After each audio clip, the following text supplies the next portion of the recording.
In the Raksa Empire, the four great ducal families with special abilities held more power than the emperor. In each of these four families, only one person per generation could inherit this special ability. Beastification, Serdia. All-Seeing Eye, Galawile. Ludwig. Freezing, Siebesman. Although these abilities allowed them to become the glorious heads of their ducal houses, as they continuously used their powers, their bodies would gradually accumulate a cursed miasma, leading to an early death. The only one who could purify the miasma was a Lidiome, who possessed the soul healing ability. This little girl on the run is the reborn Lidiome. That's right, she has already died once. Little Letty muttered, I really wish this was all a dream. I don't want to live that life again. Going back to her previous life, as soon as her mother passed away, her uncle sold her to the slave market. For the next 10 years, she lived in hell. A man pointed and roared, You useless freeloader who only consumes food. You have to act obedient to be sold. A man said, Must a precious child suffer in a place like this? Little one, come with me. Little Letty thought she had found salvation. It turned out this man was Galawile. Galawile brought little Letty back to have her help purify his miasma. Little Letty often helped him purify the miasma, which took a toll on her body. But the man didn't care if she lived or died, only about his own body. No matter how much little Letty cried out in pain, Galawile continued without stopping. This gave little Letty the idea to escape. When Galawile learned of this, he was furious. He couldn't let the Lidiome escape, because the other dukes had also been coveting her for a long time. So little Letty grew up in pain, but she had reached the end of her rope. She prayed, God, please save me. When she woke up, everything had changed. Little Letty was confused. Why are my hands and body so small? A woman pushed open the door and shouted, Are you still not up? Your mother may be dead, but you'd better hurry up and make me breakfast. Little Letty muttered, Aunt, what's going on? Aunt said my mother passed away. But mother passed away when I was 7. How is this possible? But I can feel that this isn't a dream. I can even feel myself breathing. Could it be that I've traveled back in time? Now, little Letty had only one thought. Run it, I can't let my uncle sell me to the slave market. If I'm found by the Duke, the same future will repeat itself. So this time, I won't be used by him and die. Ouch, that hurts. I am sorry. This man is Ludwig. His subordinate grabbed little Letty and said, Master, please check if anything was stolen. Hey, hand that kid over to me. I was going to sell her tomorrow. Why did she suddenly run away? Ludwig stared at the little girl. She seemed very scared. The man asked, How old are you, little one? Little Letty said, I'm 7 this year. Ludwig extended his hand and asked, Do you want to come back with me? If you're willing. Little Letty was scared. If she agreed, would it be the same as her past life? But I'm sure I won't go with him. I'll be sold to the slave market by my uncle and meet that man, the all-seeing Galawile. Little Letty slowly spoke,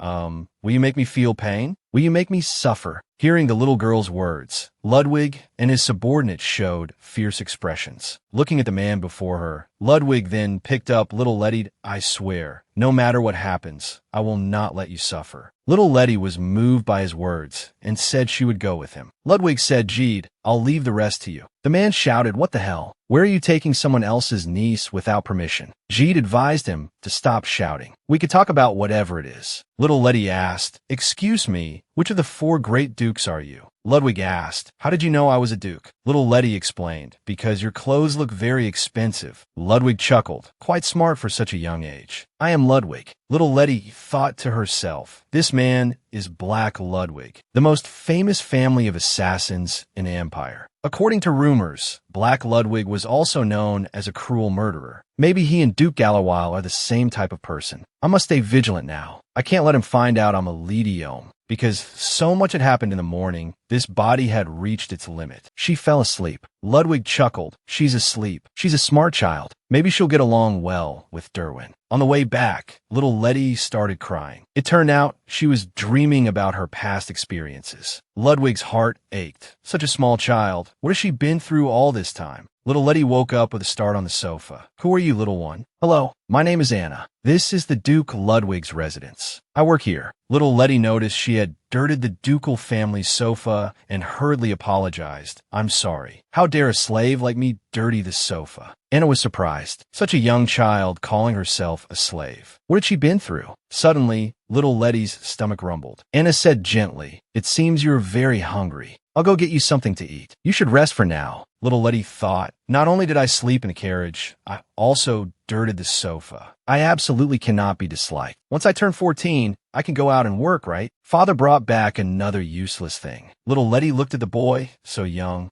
yet a pile of miasma had already accumulated in his body. If he's the ability user of the Ludwig family, then he must be Derwin Ludwig. He must be in great pain. No, I have to pretend I don't know. Anna said, "Young master, when did you arrive?" Derwin said coldly, "What's it to you?" Anna could only lower her head and apologize. Derwin turned his head and said, "Hurry up and give her a bath. She stinks." Anna asked, "Should we wash up after she eats?" Anna shouted, "Wow, were you always this cute?" Anna had gone completely wild. Jeed pushed open the door. "Anna, how's the little rascal the master brought back?" Where did the little rascal from the room go? Looking closely, he realized, isn't she right here? She's transformed into a little noble lady. "The master sent me to ask if you have a name. If not, the master will give you one." Little Letty thought about how her aunt and uncle had always called her freeloader. She didn't want to use her original name either. Little Letty said with a sob that she didn't have a name. The butler said, "Very well. I will tell the master and have him give you a name." Anna said, "Most of the people in the Duke Ludwig's household have received names bestowed by the Duke. For those who want to forget their past, it's a gift from the Duke. So, are you looking forward to a new life?" Jeed said, "That child became very cute after her bath. Please give her a beautiful name. According to my investigation, her uncle's actions go beyond abuse. For the child's future, please investigate this thoroughly." Ludwig asked, "How did her uncle come to adopt her?" "The child's mother gave birth to her alone on the roadside. With nowhere to go, she had to live with her brother, a man named Tabor. The problem was, her mother's mental state was very poor. So she entrusted the child to Tabor's care. To make money, he would rent her out to beggars. When the child was old enough to communicate, he made her do all the housework. It's unbearable. The sound of Tabor beating the child every morning was everyone's alarm clock. According to Anna, the child felt that as a slave, she couldn't dirty the sofa, so she just kept standing. "Jeed, give this to the child tomorrow morning. Don't open the envelope before then. Let her read the name inside herself. Only then will it become hers. And that scum named Tabor, right? I understand." In bed, little Letty thought, they're a family famous for assassination. I thought they would be terrifying, but they seem more humane than I imagined. At that moment, Derwin had already come to her room. Little Letty wondered how he got there. She wasn't asleep, yet she hadn't noticed him. Derwin spoke, "Hey puppy." Little Letty was stunned and replied, "Why are you calling me puppy?" "Because your hair looks like a dog's fur." "Strange. Why aren't you afraid of me? I could kill you silently, just like this at any time." Little Letty knew he was bluffing, because she could distinguish the killing intent of an ability user. It was a crimson aura like blood, but she couldn't see it on Derwin. Little Letty said, "Please don't hurt me." Derwin was surprised. "What the?" Her expression doesn't look scared at all. It turned out Derwin was testing little Letty's courage, because all the children his father had brought back were scared away by him. Derwin said, "Get out of here first thing tomorrow morning." Little Letty asked, "Why do you want me to disappear?" Derwin stated that he disliked humans. In the morning, little Letty was still thinking about what Derwin had said, because in her past life, she hadn't carefully inquired about the other families. Anna watched her eat with a smile on her face. "How are you so cute even when you eat? Is it good? Want some more?" Jeed called out, "Hey, cute little rascal. Your new name is here." Little Letty said, "Is my new name in here? Is there a mistake? It says TRIs. Ludwig." Anna was shocked that my goodness, you can read. The butler said, "Miss, congratulations on your new identity." Ludwig pushed open the door. "It's so lively in here." "Did she read the name?" Ludwig said, "She is indeed very cute, haha." Little Letty asked, "Duke, may I ask you something? Why does my name have Ludwig in it?" Ludwig asked, "Don't you like the name?" It wasn't that little Letty disliked it. She knew that the chance for a commoner to become a noble was truly rare. She felt that a family name was meant to bind her. No matter what she did, family was an excuse for them. Her uncle abused her daily. In her heart, there was no such thing as a perfect family anymore. In Gallowile at the beginning, he had also treated her like family. But in return, all she got were shackles. So she thought Ludwig was just like them, using family as a pretext to bind her. Ludwig asked, "What's wrong?" "If you don't like the name." Suddenly, little Letty started hiccuping. Bad memories resurfaced, triggering a stress reaction. Seeing this, Ludwig used his ability to calm little Letty down. Anna and Jeed were very surprised. Just to help this child, he used his ability so casually, even though he knew that using it would accumulate miasma and shorten his lifespan. Still, little Letty recalled her past life. Duke Galawile had the all-seeing eye, which was how he discovered she was a Lediome. Could it be that Ludwig has also discovered that I'm a Lediome? It's too early to be sure. I'll just wait and see. Little Letty spoke up. I don't dislike the name. Ludwig picked her up. That's good. From now on, you will call me father. Little Letty never expected he would accept her as his daughter. After this, Jeed found Ludwig. Is this really alright? If you adopt a commoner as your daughter, the other ducal houses will surely pay close attention to the young miss. Ludwig didn't care about those guys at all. What about the young master? Will he really accept suddenly having a younger sister? After all those children you brought back were scared away by the young master. Ludwig said, Derwin has a reclusive personality, but I believe TRIs will have a positive influence on him. Suddenly, the butler burst through the door, shouting, the young miss and the young master are gone. Little Letty didn't understand. As soon as he heard I became his sister, he seemed to get angry. Little Letty tugged on Derwin's sleeve. Brother, my feet hurt. Can we go back? Derwin asked, why should I? Your brother? And what does your foot pain have to do with me? Actually, just like you, I have things I hate. I really hate pain. Jeed worriedly asked, Master, are you really going? It's already very late. You know that at night, the entrance to the forest closes and the inside turns into a maze. That's why we must hurry. Derwin can protect himself, but that child might not be able to. I brought her here. I must take full responsibility. Little Letty explained that she had once run away and almost died, but she survived. Derwin was shocked. How did you manage that? Little Letty replied, because I prayed to God for a wish. Derwin said helplessly, the God you speak of is really unfair, not listening to my wish. What did you wish for? Derwin turned his head. You don't need to know. He's only 9, yet he can make that kind of expression. What has he been through? Little Letty stroked his head. If you want, should I make a wish for you? Derwin said shyly, forget it. Who are you trying to comfort, you little puppy? Letty asked, brother, why did we run into the forest? Derwin said, I'm going to feed you to the monsters. What? Letty trembled. That you're not trying to kill me, are you? Derwin explained, no, I'm not trying to kill you. Little Letty couldn't hold it in anymore. She just wanted to live. Letty burst into tears. I didn't want to become your sister either. Derwin was at a loss. Okay, don't cry. I'm sorry. Suddenly, the trees in the forest began to move. Derwin looked at the sky. Damn, it's already this late. Suddenly, many monsters appeared in the forest. One monster opened its massive jaws, wanting to devour them. Derwin used his ability to take one down. Letty said, there are more behind us. Derwin used his ability again. It was clear that Derwin's power was reaching its limit. Derwin instructed, Puppy, if more monsters appear, don't worry about me. You must escape. If you can last until morning, you can get out of the forest. After saying that, Derwin collapsed from exhaustion. Little Letty said, what should I do? He has too much miasma in his body. But I can't just leave him. For little Letty now, there was only one way for them to save themselves. To use the purification ability of a Lediome. But if she used purification, she would expose herself. How should she choose? Little Letty thought, my life already ended back then. So even if I'm locked underground, I'll have no regrets in this short life. Because with them, I finally have a real family. So I will save you, brother. Even though it was brief, thank you. Suddenly, a voice appeared at your Lediome. Little Letty was startled and demanded to know who was speaking. Many voices appeared. They were arguing about making a contract with the Lediome. The most dazzling light beside her said, as long as we make a contract with you, we can get out. Come on, take me to where you are. To your world, Little Letty asked. What have you all been talking about this whole time? We have to sign the contract quickly. Once the biggest star appears, it's all over. It's out so soon. Run. Little Letty was surprised that the biggest star. The big star spoke. No wonder I felt something was off. Now I get it. This isn't your first time. Little Letty heard the little stars say that the biggest star hates Lediomes. Whatever. I need to heal Derwin quickly. At that moment, Ludwig was surprised to see his children.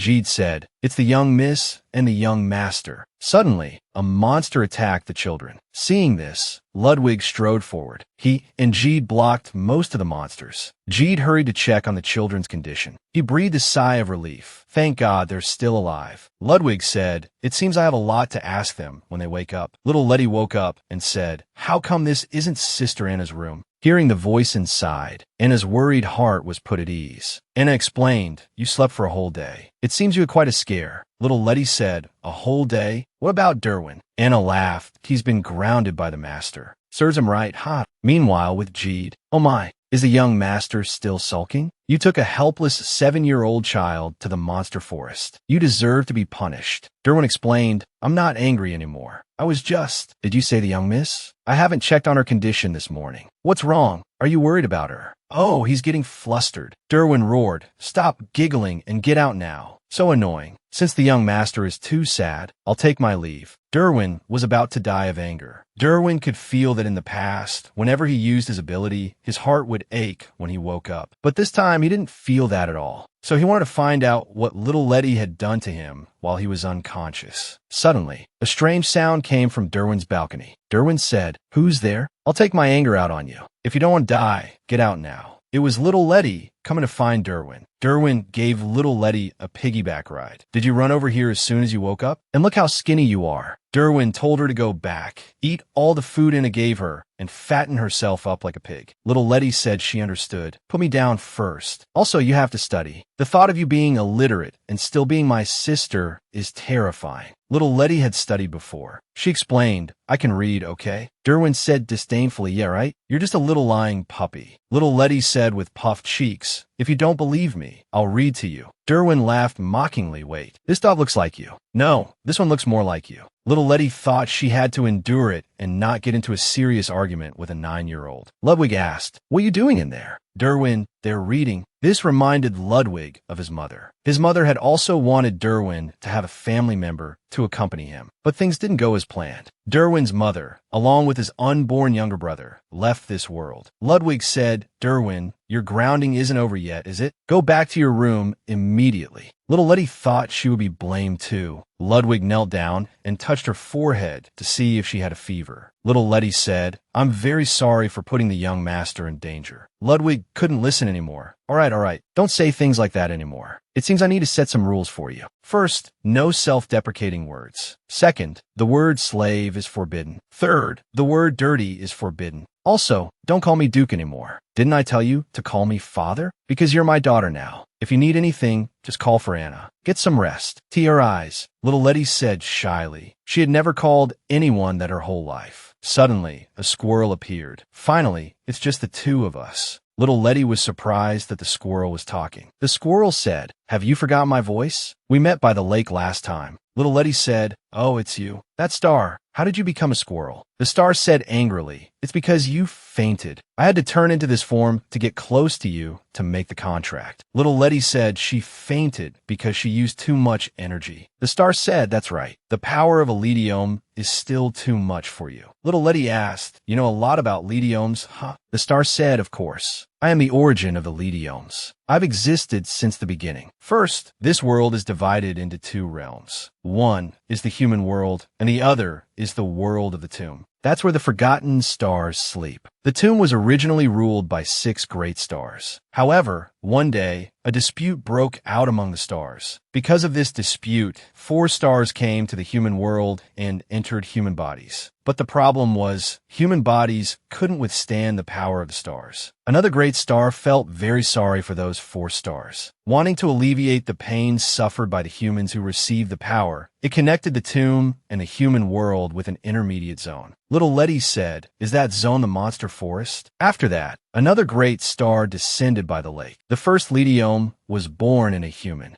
Those 4 great stars could no longer leave the human world. Their power became very weak. In the end, they returned to the tomb and fell into a deep sleep. Later, the diluted power of the sleeping stars was passed down through human bloodlines. But the Lediome is different. As soon as the previous generation's Lediome passes away, that power returns and seeks a new host. If you say, the other stars directly enter and control a human's body. Then a Leadium is when the star's power indirectly descends upon a human. An existence created that way. Over time, a Leadium gradually becomes unable to bear the star's power and suffers greatly. Making a contract with a Leadium is the only way for the stars to leave the tomb. That's why they were so excitedly clamoring to make a contract with you. The problem is, when a Leadium uses its power, it consumes the power of that great star. Eventually, that guy also fell into a deep sleep. The star and the lake water are the conditions for a Leadium's contract. So, the Leadiums born after that guy fell asleep. However, if they use their power without a contract with a star, they will suffer a lot. Also, this is your second rebirth, isn't it? Don't be surprised. I could see all of that. Only that great star has the ability to turn back time. So I must find out why he sent you back to the past while he was sleeping. So, human, make a contract with me. Aside from becoming stronger, can you make it so I don't feel pain? As long as you have a contract with a star, you won't have to endure that pain when you use a Leadium's power. Little Letty said, "Okay, then I'll make a contract with you. I, Peytons, as one of the 6 great stars, hereby form a star contract with the Leadium." Little Letty found Ludwig, saying she had a favor to ask. Ludwig thought she was going to ask him to read to her. He asked, "What is it to your eyes?" Little Letty asked if she could keep a squirrel. Ludwig was disappointed, thinking she was going to ask for what he had imagined. He nodded and said, "You are my daughter. You don't need to look at anyone's face." Little Letty was overjoyed. "Thank you, Father. Thank you so much." Ludwig was still immersed in her gratitude, unable to pull himself away. Afterwards, Little Letty politely left Ludwig. Wait a minute, because he hadn't asked her what kind of place she wanted for the squirrel. This boy is the freezing ability user, Loban Sharp Siebesman. Loban Sharp asked Derwin, "Where did your commoner sister go?" Derwin told him, "If you came here to see her, then forget it. I already chased her away." Loban Sharp asked Derwin, "Really? Didn't your father adopt her as his daughter?"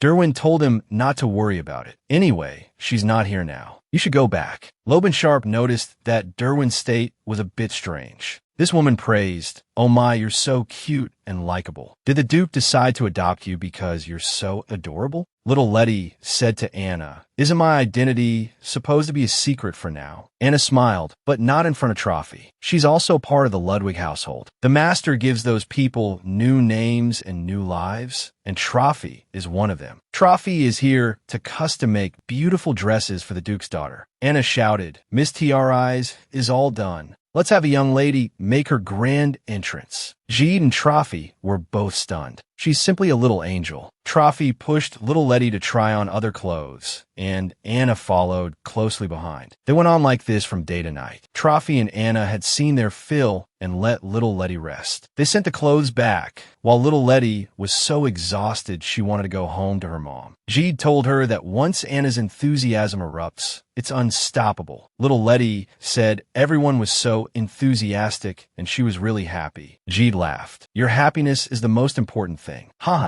Little Letty asked Brother Jeed why. "Does he hate humans?" Jeed explained, "The young master does have a habit of disliking humans. It's probably because of the smell." When Little Letty heard that Derwin hated smells, she remembered what he had said. Little Letty began to wonder if she really gave off such a bad smell. Little Letty remembered being in prison in her past life, being despised for her stench. Suddenly, the sound of things being smashed came from outside, making them instantly alert. It was an injured Anna who pushed open the door, saying someone outside had attacked her. Little Letty ran over to check Anna's injuries. Jeed told her not to panic, that Anna was fine. Don't be fooled by her appearance. She used to hang around the back alleys as a kid. Anna wiped her wound and said she was very strong. Anna told them that Trophy had been kidnapped. Jeed asked which faction had kidnapped her. A servant nearby explained that most of this year's fashion involved wolf pelts. Peytons asked what that meant. Wolf pelts? Wolves are practically the symbol of the Serdia family now. Peytons seemed to have discovered something. He tugged on Little Letty's hair, saying he could feel the aura of another star. One of the 4 great sleeping stars is nearby. Let's follow it. After saying that, Peytons used magic. He made Little Letty invisible. Little Letty left right in front of Jeed and Anna. Led by Peytons, she ran to the town, but the star's aura suddenly disappeared. Peytons was very worried about the 4 stars waking up. He told Little Letty he would lend her his power so she could sense the star's location. He told her his own power couldn't be fully utilized in the human world and asked Letty to search for for the star's trace in her mind. Little Letty pointed out where it was. Peyton's praised her for finding it so quickly. Peyton's went over and saw. What the heck? This isn't a star. It turned out Little Letty had heard a wolf's howl and thought Trophy might be here. Peyton's was helpless against her. He told Little Letty to use her telekinesis to destroy the tires first, create chaos, and then snatch the woman. After saying that, Peyton's lent her his power. Peyton's sensed something was wrong and told Little Letty to wait. But Little Letty's mind was filled with burn the tires, burn the tires. As a result, she accidentally sent the person, the wolf, and Trophy flying. Peyton's exclaimed, "We're doomed." The man was furious and demanded to know who it was. Peyton's thought, "I didn't expect her to absorb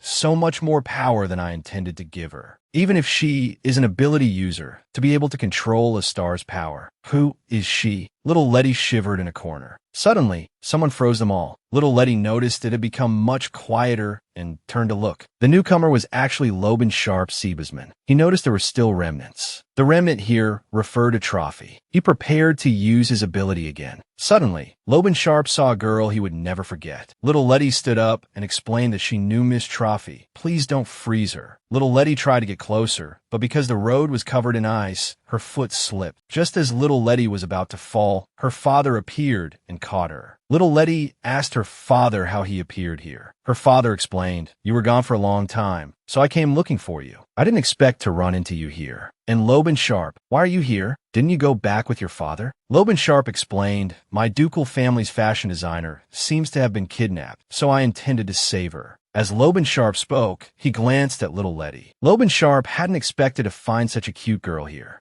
At this time, Jeed and Anna also found Little Letty. Ludwig told Little Letty that Jeed and the others had arrived, that let's leave Trophy to them. Little Letty agreed. Little Letty clenched her fists. This was the first time she had used her power without feeling pain. Little Letty looked over. He reminded her of seeing him in the basement in her past life. Now that Little Letty recognized his younger self, her feelings were a bit complicated. Loban Sharp, however, felt no complexity, because he had met the only girl who made his heart flutter. Fortunately, Serdia and Trophy had a good talk. Although the Serdia family values the symbolism of the wolf, their methods weren't so extreme before. It's probably because the eldest son didn't inherit the ability, but it was discovered in the second son, born to a mistress. The ability was discovered. From that perspective, our Ludwig family is so harmonious. Jeed told him, "The young miss seems to be able to display invisibility skills superior to that of an ordinary assassin. And even though she's had no education, she can read fluently. If she were to attend the Royal Academy next year, she would surely graduate at the top of her class. By that time, the young miss will probably become very beautiful." Ludwig was very pleased, but he didn't know if he would be able to see that sight. Derwin was just about to look for her, but she came over herself. Suddenly, Little Letty covered her mouth and ran away. Derwin suddenly appeared and asked why she was avoiding him. Little Letty tried to escape, but was blocked by Derwin every time. Helpless, Little Letty had to speak in a small voice. This made Derwin a little impatient, and he told her to speak up. Little Letty shouted, "Didn't you say I stink?" Derwin was a bit at a loss. He explained, "When did I say you stink?" Suddenly, a memory flashed through Derwin's mind. Derwin could only scratch his head in embarrassment. As long as a living being breathes, it will emit its own unique scent. The reason Derwin said he hated the smell of breathing was because he didn't want others to pity him, so he just made up a lie. After his mother passed away, everyone treated him like a fragile glass container, handling him with extreme care. It disgusted him. He felt that humans were so fragile. His mother lost her life just by being pregnant with him, so he had originally planned never to open his heart to anyone again. But this child in front of Derwin not only didn't emit the scent of breathing, but she also didn't mind him being by her side. Then, Derwin flicked her forehead. "Stop staring at me with that stupid expression." That's why he couldn't help himself. Anyway, Derwin told her, "There's no smell. Don't worry about it. But you're so short, you probably won't grow any taller." Letty shouted, "I'm not that short." At this time, Little Letty was at home having a private lesson. Peyton's praised, Letty is really working hard, even though she has monstrous abilities and can use the power of the stars at will. Peyton's told her not to hide her identity anymore.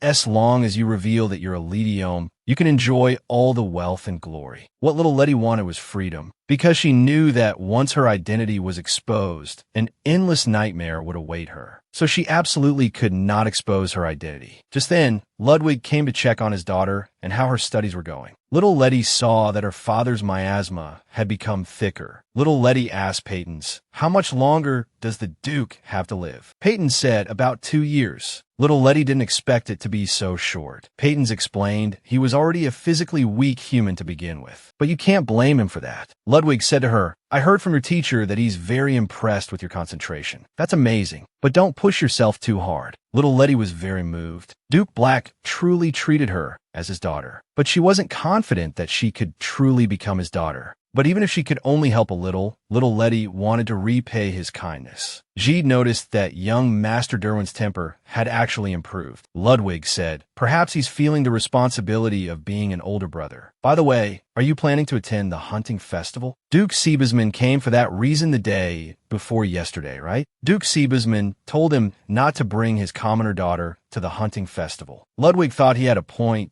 It's better to let her grow up a bit and attend the Royal Academy. Little Letty pushed open the door and asked her father if she could read to him. Ludwig immediately stood up and asked Gide to leave for a moment. Gide was helpless and could only retreat. Ludwig held his daughter and said, "This is a precious moment just for our family. It can't be disturbed, right?" Little Letty was very happy and asked her father to listen to her read tomorrow as well. Ludwig seemed to want more, but was too embarrassed to say so. He could only wait disappointedly for his daughter to read to him tomorrow. Little Letty closed the door. Little Letty said she succeeded. It turned out that reading was just an excuse. Her real purpose was to purify Ludwig's miasma. Derwin appeared and told her that their father was very busy and she shouldn't bother him. Little Letty explained that she had her father's permission and wasn't bothering him. Derwin said shyly, "I'm better at reading to people than father is. You saw it yourself." Little Letty was exasperated. "You were just making fun of me last time." Derwin asked her, "Don't you like to read? Come with me. There's a place you'll definitely like." A woman introduced herself as the librarian. Derwin told her to get a few books for his sister to look at, then left. The librarian began to introduce the direct relatives of the Ludwig family. "You can choose one of these rooms as your personal study." Peyton's popped out and told Little Letty to choose the third room. The woman asked, "Are you sure you want to choose this room?" Little Letty said she wanted to take a look first. The woman told her to find her anytime if she needed anything. Little Letty asked Peyton's what he was doing. Peyton seemed to be looking for something. Little Letty told him to be careful, that you're going to break the mirror. Little Letty asked him what on earth he was doing. "Are you done yet?" It was a glowing orb. Peyton's hand slipped and it rolled under the floorboards. Little Letty asked what it was. Peyton's explained that the orb was a compressed star fragment containing the power of a star. It's an item petrified from a star that has exhausted its life. Those guys came here out of curiosity. They completely lost their life-sustaining power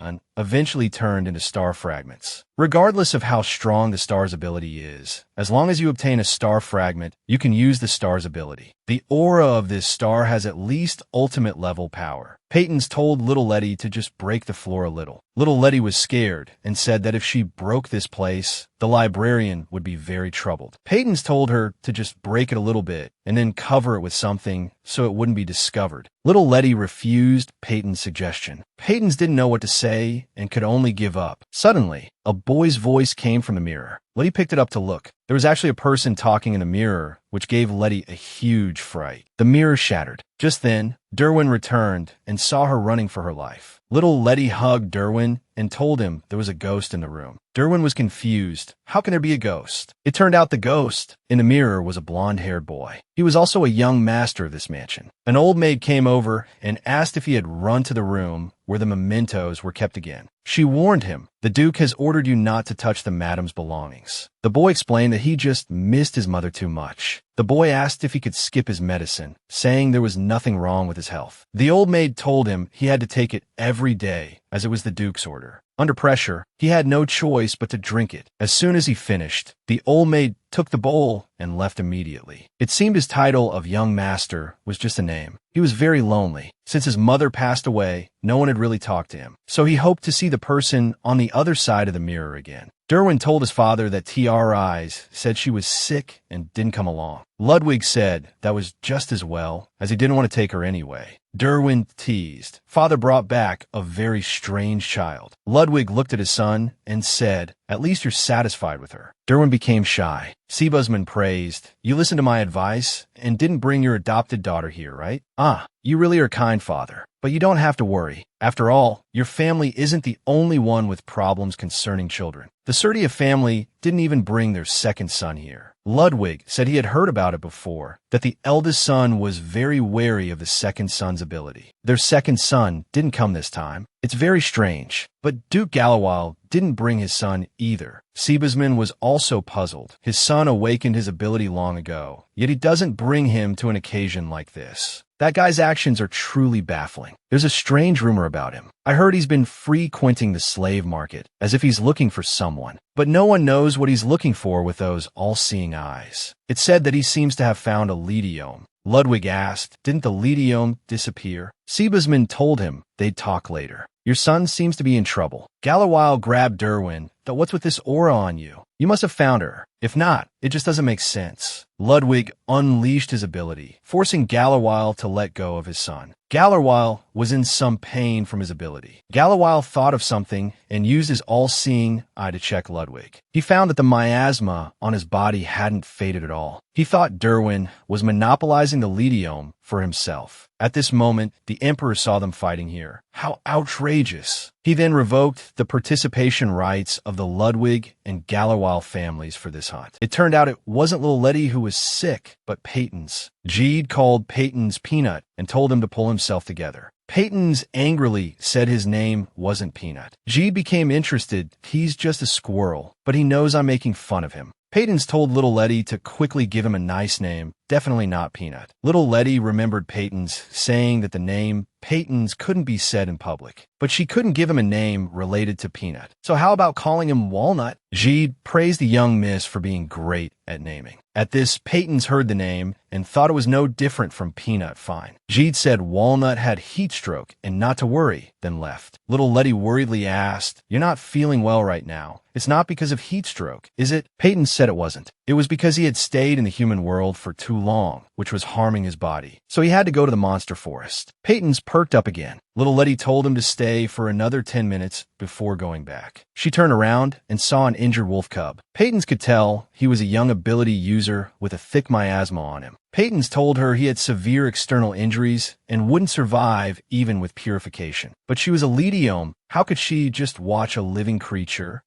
Afterwards, little Letty found Jeed and asked him to save the child. By the way, Peyton's, why are you acting so cute? How could Jeed resist that? He had to agree. A few days later, the doctor told her about the little wolf's condition. He was healthy now. The doctor told her to let him know if there were any more problems and then left. Little Letty had also been coming to help purify his miasma these past few days, so he recovered quickly. Based on her memories from her past life, little Letty determined that he must be from the Serdia family. The second son. She knew that the Serdia family and the Ludwig family did not have a good relationship, so she planned to send him back once his leg healed. Just then, Ludwig came to see the stray dog his daughter was raising. Little Letty panicked, afraid her father would discover the little wolf was the second son of the Serdia family. Ludwig patted little Letty and asked if she wanted to keep this dog. Little Letty said she wanted to wait until he was fully healed before sending him back to his family. But Ludwig had already figured it out. He thought his daughter didn't know the little wolf was the second son of the Serdia family. Ludwig didn't plan to tell her the truth, but instead asked her to go to his room to see a gift first. Peyton's told Letty not to get happy too soon. The Duke's miasma has become very thick. Little Letty's mouth fell open. "I asked this a gift for me." Ludwig told her to hurry up and open it. Peyton's praised. Ludwig looks fierce on the outside, but he's really a good father. But what happened to the hunting festival to make his miasma so severe?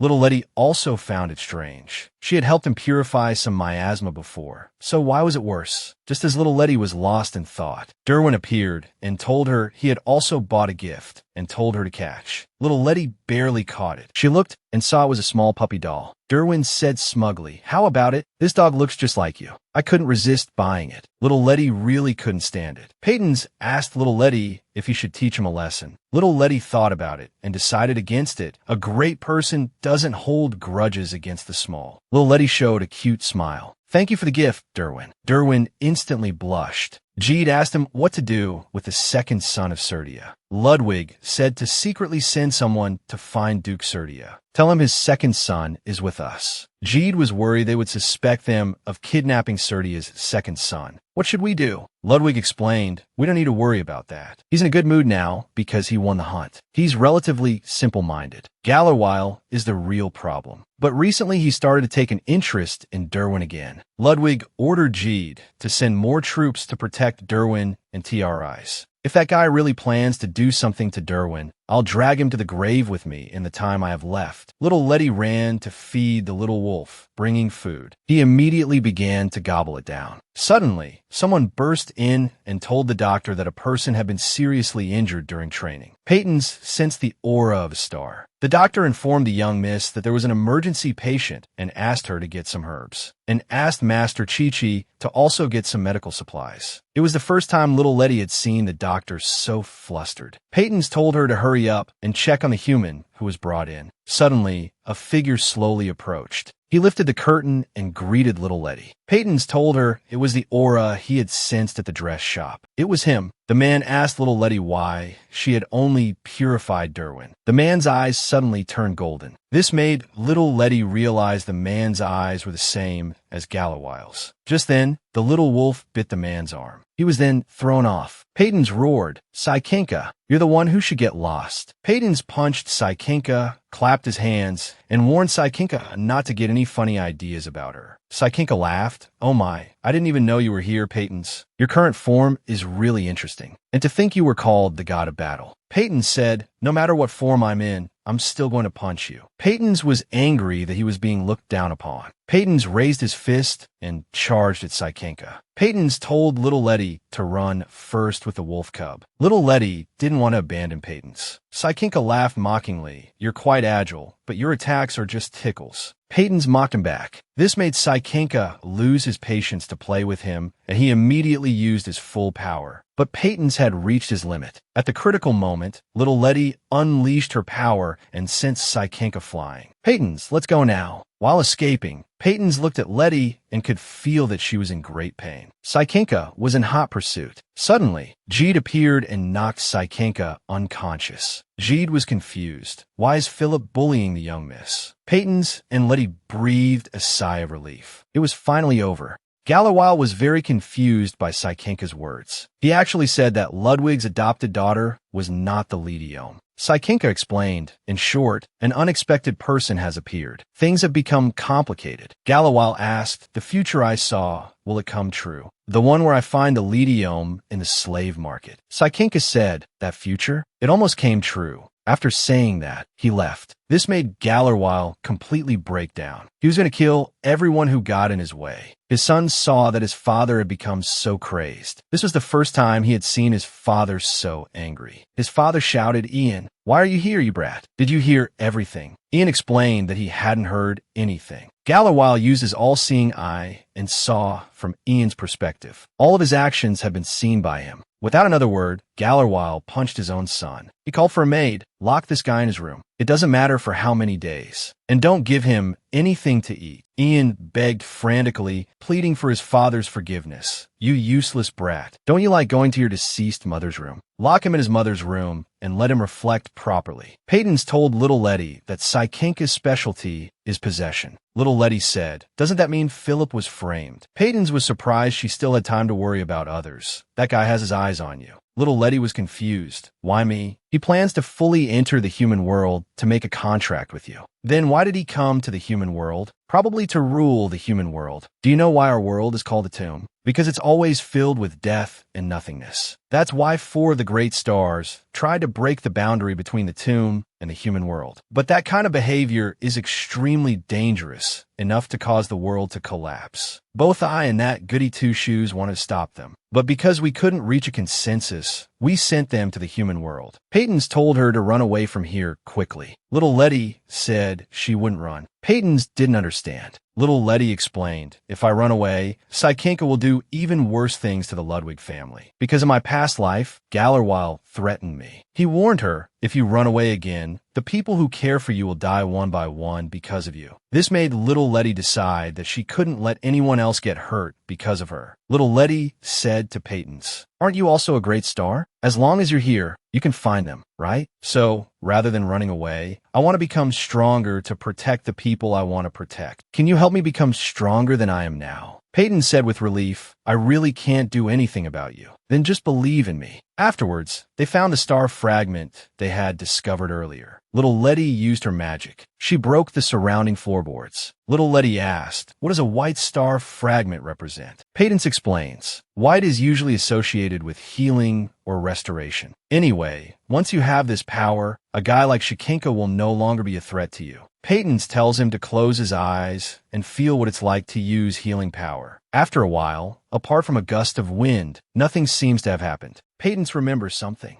He immediately rummages for something. It turns out the mirror that was shattered before has been restored. The mirror that was shattered before has been restored. Suddenly, Devin calls out to Letty from behind. He grabs his hand and tells him to run. Then, two lively children appear. It turns out they're Lopin Sharp's younger brother and sister. Seeing how mischievous his siblings are, he somewhat regrets bringing them. But his mother and grandmother insisted that Lopin Sharp bring them to the Ludwig house to play. They call out to their brother, having found a small puppy. Lopin Sharp recognizes it at a glance. It's the dog Jickbert Seldia. Lopin Sharp asks, "Aren't you an Esper from Seldia? What are you doing here?" Then, Lopin Sharp hears a familiar voice and turns to look. It's Letty, who has come looking for his little wild dog. Letty notices them too. He asks, "You must be from the Sabetsman family, right?" Lopin Sharp sees that Letty can only nod now, unable to speak properly. Lopin Sharp's heart pounds whenever he sees him. Just as he is about to call out to him, Devin stops him, saying, "If you have something to say, I'll pass it on for you." "Ian, my dear child, can you feel how much your mother loves you?" It turns out Ian was dreaming that he was lying in his mother's arms. She seems to be crying to her deceased mother, "Father hates me. At this rate, I should be able to go to where you are soon." Suddenly, a voice comes from behind her. It's Peyton's. Ian is surprised that the squirrel can talk. Peyton says, "Letty, the ghost has appeared again." Then, a chaotic noise comes from the mirror, and then it falls silent, leaving a lonely Ian behind. Peyton tells Letty that he saw a boy behind the mirror, and his eyes were golden. Letty thinks Shikenka has possessed him. Peyton explains that he is not Shikenka and thinks he must be an Esper. Letty thinks for a moment. Golden eyes and an Esper. Could it be? Peyton interrupts him. This guy should be able to talk when he turns into a human, right? Last time, I heard Shikenka call you Lydium. What if he goes around telling everyone later? Letty asks him, "You should know your own identity, right?" Jickbert barks twice. Letty pets him, telling him to just keep his identity a secret. Jickbert suddenly runs away. Suddenly, someone gently pokes him from behind. It's Jickbert, transformed into a human. Letty asks, "Are you Jickbert?" Jickbert grabs the corner of his clothes and explains, "We are friends. I won't tell anyone." Letty shows a relieved smile. With a poof, Jickbert's transformation is undone. Letty tells him to go to the treatment room and wait, and that he'll find him after class. Letty's body suddenly jolts. Peyton says he felt it too. That guy is awake. Shikenka praises Letty. "So, you could sense that I was coming, Lydium?" As soon as Peyton hears him say Lydium, he starts scolding him. Shikenka and the two begin a round of mutual taunting. Suddenly, while they are not paying attention, Shikenka grabs Peyton's. "As long as I put you to sleep, your contract will be over." Shikenka separates Peyton's consciousness from his body and puts his consciousness into a special item. He threatens Letty, "So if you want to save him, do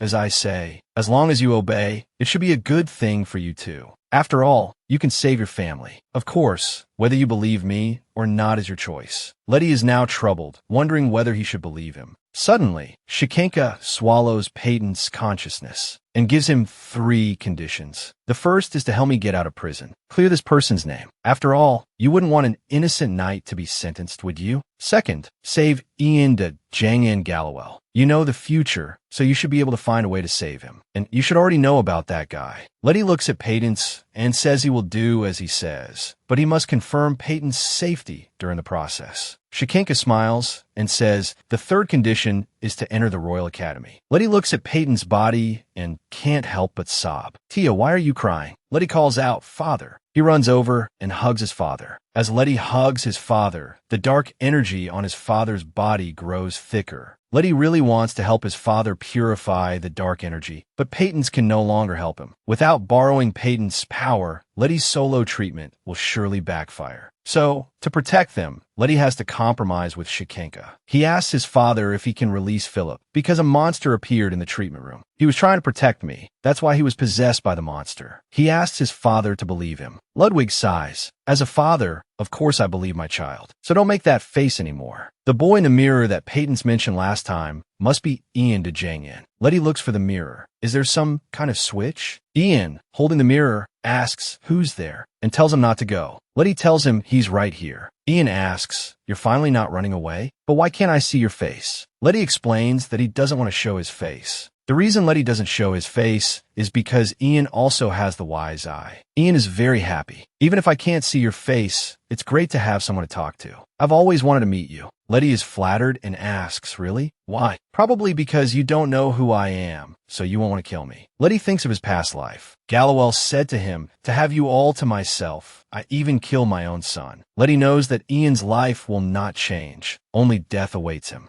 So Letty decides to save this ill-fated boy and comforts him with all his heart. Ian never thought that besides his mother, someone for the first time would tell him to live well. This moves Ian deeply. This day must have been Ian's happiest day. Ludwig explains to Devon that Philip's statement is the same as Tia's, so he believes he is innocent. Devon firmly disagrees because that guy is very suspicious. Ludwig explains that it was a decision made by the adults after much deliberation. Ludwig tells Tia, "The little wild dog you're raising is an Esper from the Seldia family." Letty explains, "Really? I had no idea." Ludwig explains to him, "I was originally planning to send him back later, but Seldia came in person." Ludwig suddenly covers his mouth and coughs twice. Letty quickly steps forward and asks, "Father, are you all right?" Ludwig looks at his palm in horror. Jick learns that he is about to be picked up and is very dejected. Letty comforts him, saying they will meet again. Duke Seldia thanks Ludwig for taking care of his son. "I will definitely repay you next time, Ludwig. You should be more careful. The fact that the child was so seriously injured this time must be the work of the eldest son's faction. So you should think carefully about how to resolve this matter." Seldia explains that he has already thought of a plan and not to worry. Time quickly passes to the evening. Ludwig is reading a book. Letty runs in, wanting to sleep with his father tonight. Ludwig is very happy. Having a daughter is such a blessing. Ludwig tells Letty a story. He finds that he has fallen asleep. Ludwig never expected it. At first, he felt awkward calling him father, but now he runs over every night asking me to read to him. Ludwig feels he's starting to see me as a real father. Ludwig tells him, "My time is running out. I adopted you on a whim and can't be responsible for you until the end. I'm truly sorry." Ludwig swears that even if he dies, he will always protect him. Ludwig should be asleep by now. Letty opens his eyes and glances over. He gets up and looks at him. He should be asleep. Letty immediately performs the purification. As expected, he suffers a backlash. He didn't expect that without Peyton's help, he couldn't completely purify it. He remembers he still has the star fragment. He decides to take a gamble. He knows very well that he will suffer great pain. But more than being afraid, he is more afraid of losing this kind father. Letty performs the purification. All the dark energy around Ludwig is cleared. Letty succeeded. But at the same time, his own pain arrives. Waking up early, Ludwig finds his body feels much more comfortable than ever before and discovers his daughter Tia is missing. Jed pushes open the door and shouts, "Something's wrong. Something happened to the young lady." At this moment, the doctor gasps, "I've never seen symptoms like this before. No matter what method is used, the bleeding won't stop. What should be done?" Ludwig clenches his fists, realizing that Tia is Lydium. The first day he met her, the child was almost taken to the slave market by her uncle. At the same time, Gallowell happened to go to the slave market. This also explains why she asked Devon if he had found Gallowell. Being able to see things others can't see is Lydium. She is my daughter, Tia Lige. No wonder she asked back then if he could be spared from suffering. It must be because of the pain that comes with purifying the dark energy. Ludwig gives an order. No matter what it takes, you must save Tia Lige. A few days later, Ludwig brings in many doctors to treat her. Thinking of the suffering Tia has endured, he is willing to give his life to save her. The Knight Commander reports. A red wolf has appeared outside. The Knight Commander explains that it has been in that position since dawn. It turns out to be Jik. He crossed the monster-infested forest that even dukes cannot pass through safely, risking his life to run here just to see Letty. Ludwig still lets him in. Ludwig explains to Jed that this wolf is different from before. He is the heir of Seldia. Moreover, he defeated his brother who was 6 years older than him and obtained the right to inherit Seldia. Ludwig didn't expect that the method he thought of was to have his 2 sons duel, thus determining the superior heir. It's very much in the style of the Beast clan. Ludwig feels he has perseverance far beyond ordinary people. Jed asks, he's not just a member of the Seldia family, but the heir. Is it necessary to let him in?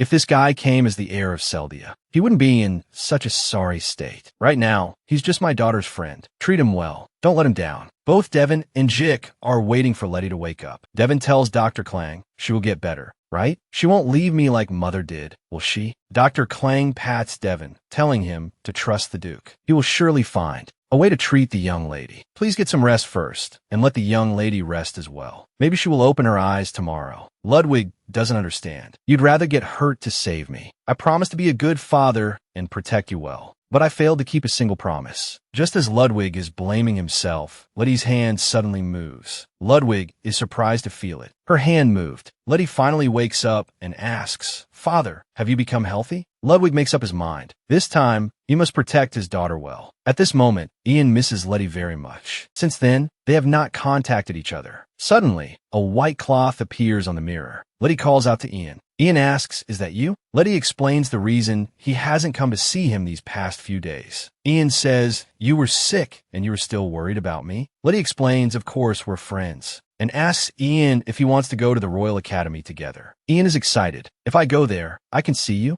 Anna's voice comes from the other side of the mirror. Miss, you haven't recovered yet. How can you run here? Come back to the room with me quickly. Letty says goodbye and leaves. Ian is still thinking about how to get into the Royal Academy. Letty sees Jik again and asks him why he's injured again. Devin tells him that every time he comes, his injuries are less severe than the last. It means he has mastered the trick to escaping the forest. Letty says his size is also getting bigger. Letty asks Devin, what are you doing here? Want to play together? Devin seems very proud and says he doesn't want to play at all. He's here to monitor that wolf, and his father told him to maintain his wolf form. Suddenly, Jik pulls Devin and rushes into the pond. He even splashes water in Devin's face. Seeing Devin's sorry state, Letty laughs out loud. Devin is angry, and the consequences are severe. Letty realizes the situation is not good. The 3 of them return home, soaking wet. Ludwig can't help but laugh. He uses a handkerchief to wipe the water from her cheeks. Letty feels very happy. But how long can this happiness last? Their dark energy accumulates every day. Letty knows there's only one way to completely save them. Letty asks her father if she can attend the Royal Academy. 3 years later, Ian successfully enters the Royal Academy. He really wants to see the girl he has been thinking about for 3 years. Suddenly, Ian sees Duke Ludwig and greets him. Ludwig says, you recognize me right away. Ian replies, I saw you at the hunting festival a few days ago. Ludwig asks him, were your eyes always golden? As far as I know, espers with the wise I have golden eyes. Ian explains, Father wants me to attend the Royal Academy and cultivate various aspects of myself during this time. So he had me wear this necklace, which blocks my divine power. It has magic cast on it, so I can't take it off. Ludwig is also unsure what Gallowell is planning. Even warning him is useless, but his son seems different from him. He is indeed quite pitiful. Ludwig lets go of Ian and apologizes to him, telling him that if he ever needs help, he can come to him at any time. Today is Letty's entrance ceremony, and it's full of people. Philip smiles and says, from now on, I will protect the young lady's safety with my life. Letty retorts, there's no need to be so dramatic. Philip explains, don't you know how hard it was for the attendant knights back then? If I don't risk my life, Anna and Jed would probably kill me. Actually, Letty chose Philip just to make it easier for Shikenka to possess him. Because of his age, it took him 3 years to enter the Royal Academy. Peyton's also slept for 3 years. Ludwig tells his daughter where the entrance ceremony is. But this time, Lydium will definitely rescue Patence. The entrance ceremony is not going smoothly. Seeing that she is a commoner, many people are whispering. Ludwig is furious but holds it in. Because today is his daughter's entrance ceremony, he doesn't want to make his daughter unhappy over this. Ludwig bends down and tells Tia he is going back first. From now on, father won't be by your side, so you have to take good care of yourself. Your brother Devin is also here. If you have any trouble, find him. Letty says, I am Ludwig's daughter, Tia Lige Ludwig. Seeing his daughter has grown up, Ludwig is relieved. After completing the entrance ceremony, Letty can go to class. A familiar voice comes from behind Letty. It's Devin and Lopen Sharp. They came to see Letty. Letty also runs over. Letty senses something is wrong and thinks for a moment, isn't it class time now? You didn't skip class, did you? Devin says, why can't we skip class? Lopen Sharp pushes him away, saying, I didn't skip class. Letty sees them flirting and can't help but laugh out loud. Letty's smile is too much for Lopen Sharp to handle. His heart pounds. Seeing him like this, Letty gets worried. Devin tells him he's just having a heart attack. Don't mind him. Anyway, let's take you to the classroom first. Let's go together. Letty suddenly becomes cold. Brother, do you know how expensive the tuition at the Royal Academy is? Don't use me as an excuse. Hurry back to class. Letty has Philip take him to the classroom, leaving the two of them flustered in the wind. Letty and the others finally find the classroom. Letty recalls her past life. She had never attended any academy. Letty pulls herself together. She must do well here, save Patence, defeat Shikenka, and live happily with everyone. This woman is Lambla Ismi. She is the teacher for the first class. But before class starts, she must get rid of the troublemakers. The teacher shouts, Jikbert Seldia. Letty is surprised that Jik is also here. Suddenly, everyone looks at a turtle. Suddenly, Jik emits a golden light and transforms into a human, greeting Letty. The teacher scolds him not only for being absent in the morning, but also for disrupting the new students' class. The teacher also mentions Letty, telling her to come with him after class. Suddenly, the principal and the teachers are all amazed. I've never seen such a high score in my life. Ordinary people can't even reach 5, no matter how hard they try. Those with potential for magic can only reach between 10 and 30. Even for espers, they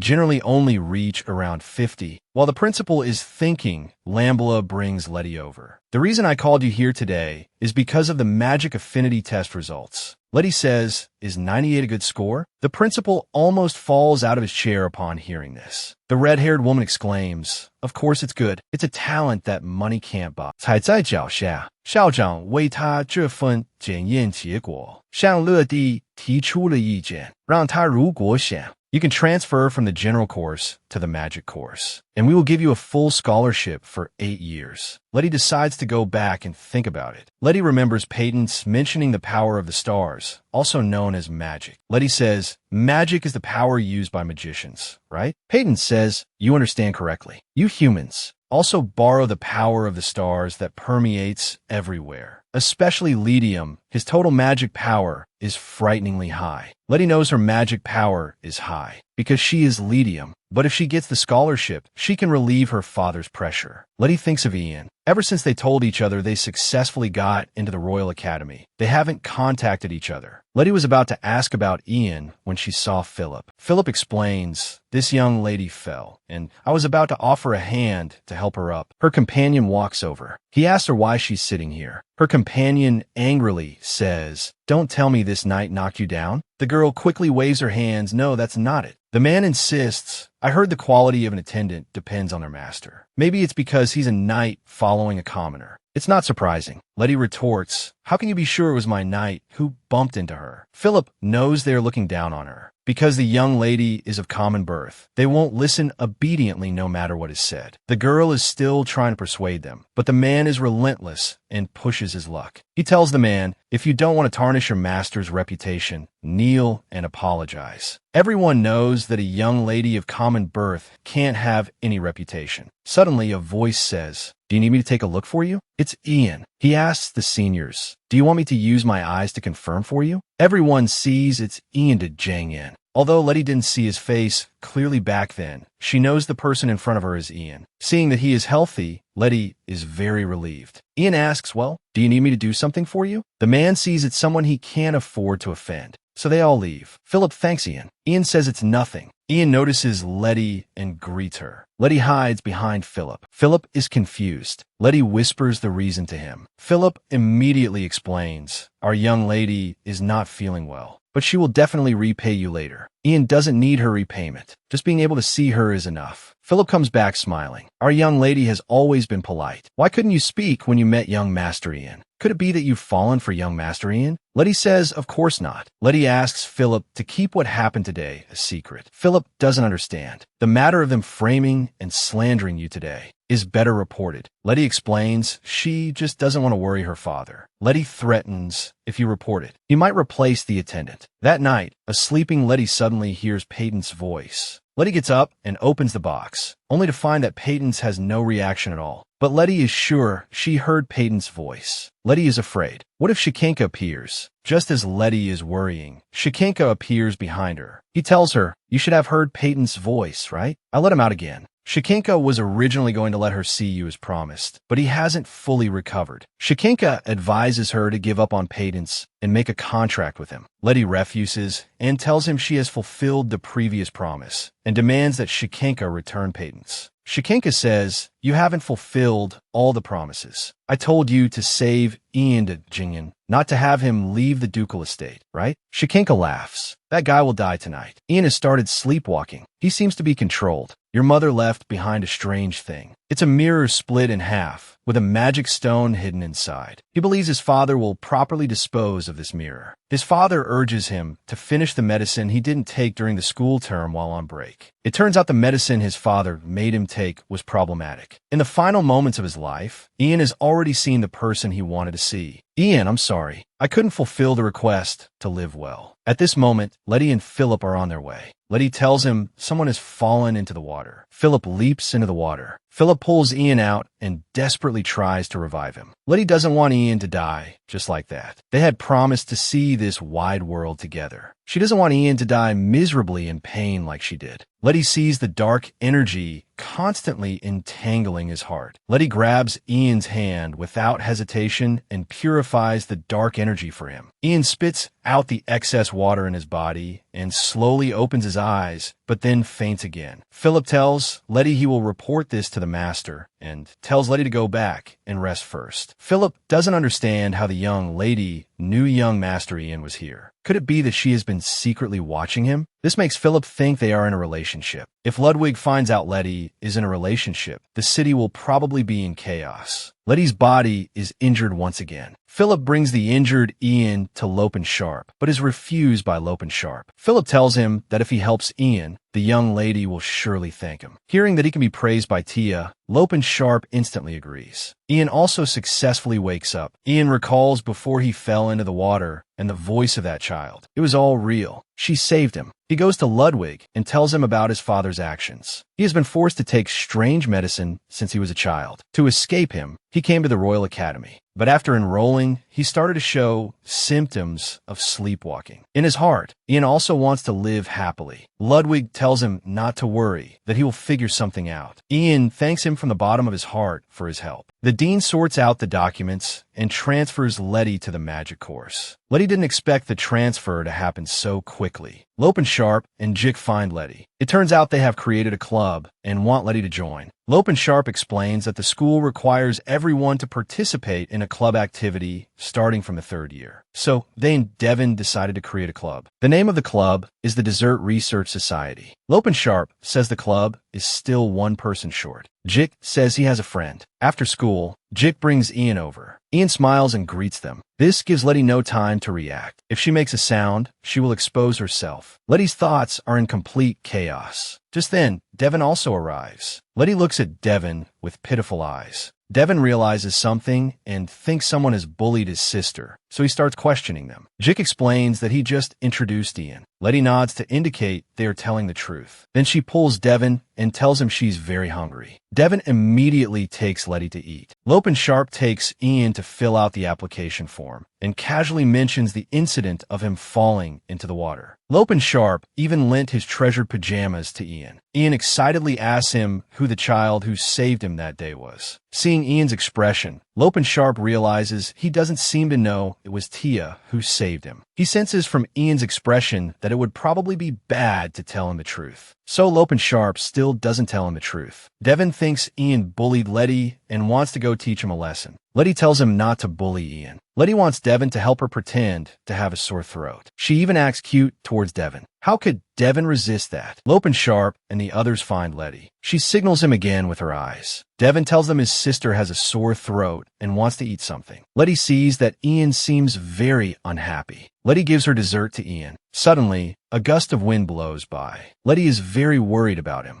Ian sees Letty's side profile, which reminds him of the blurry face he saw that night. It matches. Lopen Sharp breaks their atmosphere, saying that due to Letty's health, they should end it here for today. Devin also takes Letty away. That night, Ian dares not sleep, afraid that he will start sleepwalking again if he falls asleep. So the insomniac Ian comes to the river where he fell in before. He is still wondering if the child from that time was really Tia Lige. Philip suddenly tackles Ian. Letty also runs out and praises Philip for a job well done. Ian looks on in surprise. Letty realizes Ian is not sleepwalking and is awake, and the two sit down together. Letty's identity is completely exposed. Ian tells her he is fine. Both of their faces show relieved smiles. Following Letty's instructions, Philip invites Devin over. Devin wants to know why Letty called him so late. It turns out Letty wants Devin and Ian to sleep together. Devin was already angry, and it turns out she just wanted him to sleep with Ian. Letty begs Devin, because this matter involves Ian's life. Devin is unhappy seeing them holding hands. Devin does not agree to Letty's request. Ian tells her it's okay. Devin hears that Letty will stay with Ian tonight and stops in his tracks. Ian says Letty doesn't need to go that far. Devin can't listen anymore and finally lets Ian go to sleep with him. Letty begins her first class in the magic course, turning a magic stone into water. Letty holds the magic stone and chants the spell. Letty's magic goes out of control. Seeing this, the teacher uses magic to stop it, but it seems to only hold it back for a moment. The magic is still out of control. The teacher can't believe his magic can't stop the magic of a first-year student. At this moment, Lopen Sharp and the principal happen to pass by. Just when Letty doesn't know what to do, Lopen Sharp steps in and resolves the crisis. The teacher finds the principal and asks him to forbid Tia Lige from learning magic. If Lopen Sharp hadn't stopped it, he doesn't know what would have happened. What's more, Tia Lige is the daughter of the Ludwig family, who are the most dangerous family among the Espers. The principal prepares to invite Gallowell over to use his wise eye to judge Tia Lige's level of danger. Ludwig finds Ian and tells him he has found a reason for his sleepwalking. There's an ancient cursed artifact. It makes the wearer sick, can't be taken off, and also seals their magic power. In principle, only Duke Gallowell, who cast the curse, can remove your necklace. If I try to remove it, my life will be in danger. Ludwig tells him not to panic and hands him a brooch. This brooch is an artifact. Although it can't solve the problem of the seal, it can stop Ian from sleepwalking. Ian is truly grateful to Ludwig for this help. Philip told Ludwig at that time that the young lady had made a new friend. It looks like he really likes young master Ian de Jangin Gallowell. If Ian weren't Tia's good friend, he wouldn't have helped him to this extent. Ludwig suddenly smiles at Ian, but inwardly, if he sees Ian bullying Tia, he'll make him pay. Ian finds Letty and tells her he found her father. He also says the brooch he's wearing is an artifact, so he doesn't have to worry about sleepwalking anymore. Letty happily hugs him, unable to stop the tears of joy for Ian. From now on, Ian will live for himself, and he'll also live for Letty. During dinner, Devin sees that Letty's eyes are very red. Did you cry? Letty is a bit flustered. Devin thinks she was bullied again and tells Letty to tell him everything. Letty explains she just missed her father. Devin thinks she's a fool. What's there to cry about? Devin says he will send her back on the weekend and will help her apply for leave. Letty looks at Devin, and it's as if she sees her father. 2 years ago, Devin learned that his sister was seriously ill at home. At that time, Devin looked at the bedridden Letty, worried that she would leave him like their mother did. At that time, Devin also guessed Letty's identity. At that time, Devin could only pray to the gods, hoping the gods would save her, and he was willing to protect her for a lifetime. Letty waves goodbye to Devin. Devin sees that she has grown up and shows a relieved smile. The dean finds Duke Sebetzman, wanting to ask for his advice on something. He asks if there's a way to contact Duke Gallowell, as he wants to consult him about a student, but has been unable to reach him. The student's name is Tia Lige Ludwig. She is a remarkable student. She has shown an astonishing magic affinity, but some teachers believe that power is very dangerous, so they want to ask Duke Gallowell to judge. Sebetsman immediately takes the letter, saying he will pass it on. Sebetsman thinks this time it's Ludwig's child again. Sebetsman recalls that 2 years ago, Gallowell had ill intentions towards Devon. He thinks that this time, Ludwig will owe him another favor. That day, Letty and the others were talking about the club. Letty sees that her club's name is up, so she can't wait to see what the club room looks like. Opening the door, it's Duke Sebetsman who comes out. Duke Sebetsman politely greets Letty and leaves. Lopensharp learns that his father has come and immediately goes to the club. Letty tells him his father just left. Letty sees that Sebetsman also has a lot of dark energy on him. Devon interrupts Letty's thoughts and throws Letty a gift for joining the club. Letty hooks Devon's arm and thanks him for the gift. Devon suddenly feels a sharp pain in his chest. Sebetsman gives the letter from the principal to Ludwig. Ludwig is shocked when he sees the contents of the letter. This time, Ludwig owes Sebetsman another favor. Sebetsman can't help but marvel at his daughter's astonishing magic affinity. It has exceeded the acceptable normal range. Sebetsman suggests he ask Gallowell to take a look. Ludwig refuses. He believes that Gallowell is not the only one with a wise eye ability. Letty and the others are playing a game. Devon tells Letty to draw whatever she wants, as she can't win against Philip anyway. Letty explodes upon hearing this. How could I keep losing? Devon suddenly slumps onto the table. Letty looks at the motionless Devon and thinks he has fallen asleep. Letty tells Philip that something is wrong with Devon, so she takes out the star fragment to treat Devon. Devon pushes Letty away and tells Philip to call his father and also tells him not to let Letty touch him. After saying that, he faints. When Devon wakes up again, he is already in bed. Letty is also by his side, accompanying him. Ludwig pushes open the door and tells Devon, "This happens when you don't use your ability for a long time. Just use it occasionally." He is curious why Devon didn't want Letty to touch his body. Devon wants to reveal Letty's identity. Ludwig interrupts him, saying he also knows about Tia's special nature. Ludwig tells him that the previous letter was from the principal, who thought she was dangerous and wanted to invite Gallowell over. Ludwig suddenly tells Devon to be quiet. It turns out Letty has woken up, so they need Ian's help. Ludwig tells Devon that as an older brother, he must protect his younger sister well in the future. Devon's eyes are very determined. Back in her room, Letty can't sleep at all. She's thinking about how the academy principal considers her so dangerous. Suddenly, she hears Peyton's voice. Letty is excited to hear Peyton's voice and looks for him everywhere. Peyton tells her not to look. "I'm right here." Letty is thrilled. 2 years have passed, and she finally sees Peyton's again. She asks him why he's not in his squirrel form. Because this body is the original form of the god of war. The stars were once gods, and humans merely looked up to the gods. In a timeless flow, there is no such thing as eternity. They can no longer maintain their appearance in the human world, return to their tombs, and then gradually lose their power, falling into an eternal sleep. Peyton explains, "I haven't reached the point of returning to the tomb yet, but I can't exert all my power like before." Letty doesn't care. In her eyes, Peyton's is still very powerful. Letty is puzzled as to how he escaped. Peyton's doesn't know if he can be considered out. He is now just a consciousness. Peyton's explains to her, "Didn't that guy temporarily let me out last time? That day was a great opportunity." Peyton's used his ability to manipulate consciousness to deceive him, making him think he had returned to the glass bottle. In fact, Peyton's had been hiding in that knight's body all along and slowly stole the power he had stored. In the end, his power was stolen by Peyton's, and he fell into a deep sleep. Seeing that Peyton's is unchanged from before, Letty can't help but shed tears of excitement. Peyton's feels that Letty must have suffered a lot during this time and comforts her, willing to listen to what happened during this period. Peyton's is very angry when he hears that those humans want to forbid his contractor from using magic. Peyton's tells her that the human spells are long and boring. Letty is confused. "Don't you have to chant a spell to cast magic?" Peyton's explains they created that insignificant ability in order to extract the power of the stars. Peyton's pinches Letty's cheek and tells her, "My foolish contractor doesn't need that kind of thing at all." The dean agrees to let Ian confirm if Letty is dangerous. Ian whispers to her, "It'll be okay." Letty suddenly becomes shy. Then Ian activates his ability. He tells the dean that there is no problem with Letty. The teacher next to him is suspicious, explaining that he has seen Gallowell use his ability before and his eyes would glow. He only saw Ian's eyes change color, but they didn't glow. Ludwig explains from the side. Even among espers, the same phenomenon doesn't necessarily occur. The teacher doesn't believe what they say. Letty says she will prove it with her actions. She tells them she has been practicing magic recently. The teacher and the dean are excited, not expecting Letty to cast magic here. Letty chants a very short spell, just as the teacher thinks Letty is about to lose control. The water from the magic stone flows out very slowly. Letty asks them, "Can I continue to learn magic now?" The dean immediately changes his tune. The discussion about forbidding Tia Lige from using magic ends here. Letty is now very happy. Ian sees that she is not only hardworking, but also excellent. Ian thinks Letty's smile is beautiful. While Devin and the others are in class, the roar of monsters comes from outside. A horde of monsters is attacking the academy. The students are scared and scatter. Devin and Lopen Sharp decide to protect them. Devin's aura is very powerful, causing some monsters to stop breathing. Lopen Sharp's ice is not to be outdone. Lopen Sharp and the others decide to clear out the monsters here and go find Letty. Suddenly, Lopen Sharp has an absurd idea. He tells Devin that monsters generally have no intelligence. But how could they enter the school in a group? The nearest monster habitat is at least a 5-day journey from here. Lopen Sharp guesses that someone must have set a coordinate. Otherwise, it's impossible for them to enter the school at the same time. Suddenly, Letty calls out to Devin and the others from the sky. They also notice Letty. It's Jick, transformed into a monster. Seeing that they are okay, Letty quickly flies over. Devin is surprised to see Letty here. He asks where his father is. Letty tells him that the magic course teachers are setting up a protective barrier, and until then, he must stay to protect them. Letty tells her brother there's a shelter over there where they can hide. A maid runs over and tells Lopen Sharp's father that the situation is very critical. Sabetsman saw Ludwig. "There's a meeting today. I was originally going to help, but I encountered a large number of magical beasts on the way." Lopen Sharp is very worried about his father. Padence knows what Letty is about to do and advises her that there are many people here, so it's better not to alert them. Letty thinks of a way. Lopen Sharp tells them he plans to send his father home. With Ludwig by his father's side, he can also be at ease. Lopen Sharp tells him they'll meet again, then turns and leaves. Letty asks Padence to cast a spell on her, just as Letty is about to become invisible. Devin interrupts her, asking if she is casting a spell. Padence is surprised that Devin could detect his magic. Devin tightly grips Letty's wrist and asks her again. Letty doesn't hide it. Devin sighs and tells Ian and the others to come and look at the squirrel on his shoulder. The two also lean over to look. Devin uses a rope he had hidden to tie them together. Devin says something to Jick. No matter what Letty says, Jick refuses to untie them. Lopen Sharp tells him he needs to go pack his things. So Devin goes with him. No matter how much Letty begs, Jick still doesn't agree. Ian makes up a lie, telling Jick that Letty is a bit cold and wants to go to the dormitory to get a coat, thinking it would be bad if Letty caught a cold. Jick also doesn't want Letty to catch a cold, so he agrees to Ian's request, telling him to hurry back, and whispers to him that he will support Letty no matter what. Letty uses magic to become invisible again. Letty is sad to see where her father is. Letty quietly completes the purification. Ludwig senses his daughter's presence. She was just here. He notices that Sabetsman's complexion has recovered well. Letty comes out and breathes a sigh of relief. Suddenly, a hand lands on Letty's shoulder. It's Ian. He tells Letty to run. His father is coming. Devin returns to find they have escaped after all. Jick recounts what happened. Devin is helpless and wants to turn around to see his father and the others. But he sees Sabetsman. The Duke has woken up. Lopen Sharp rushes over and hugs him. A man appears behind Devin. It's Gallowell. Ludwig tells Devin to come to his side immediately. Gallowell is excited, using his wise eye to see that they have been purified very cleanly. Sabetsman doesn't understand and turns to look at Ludwig. Gallowell reveals that Lydium is Ludwig's daughter.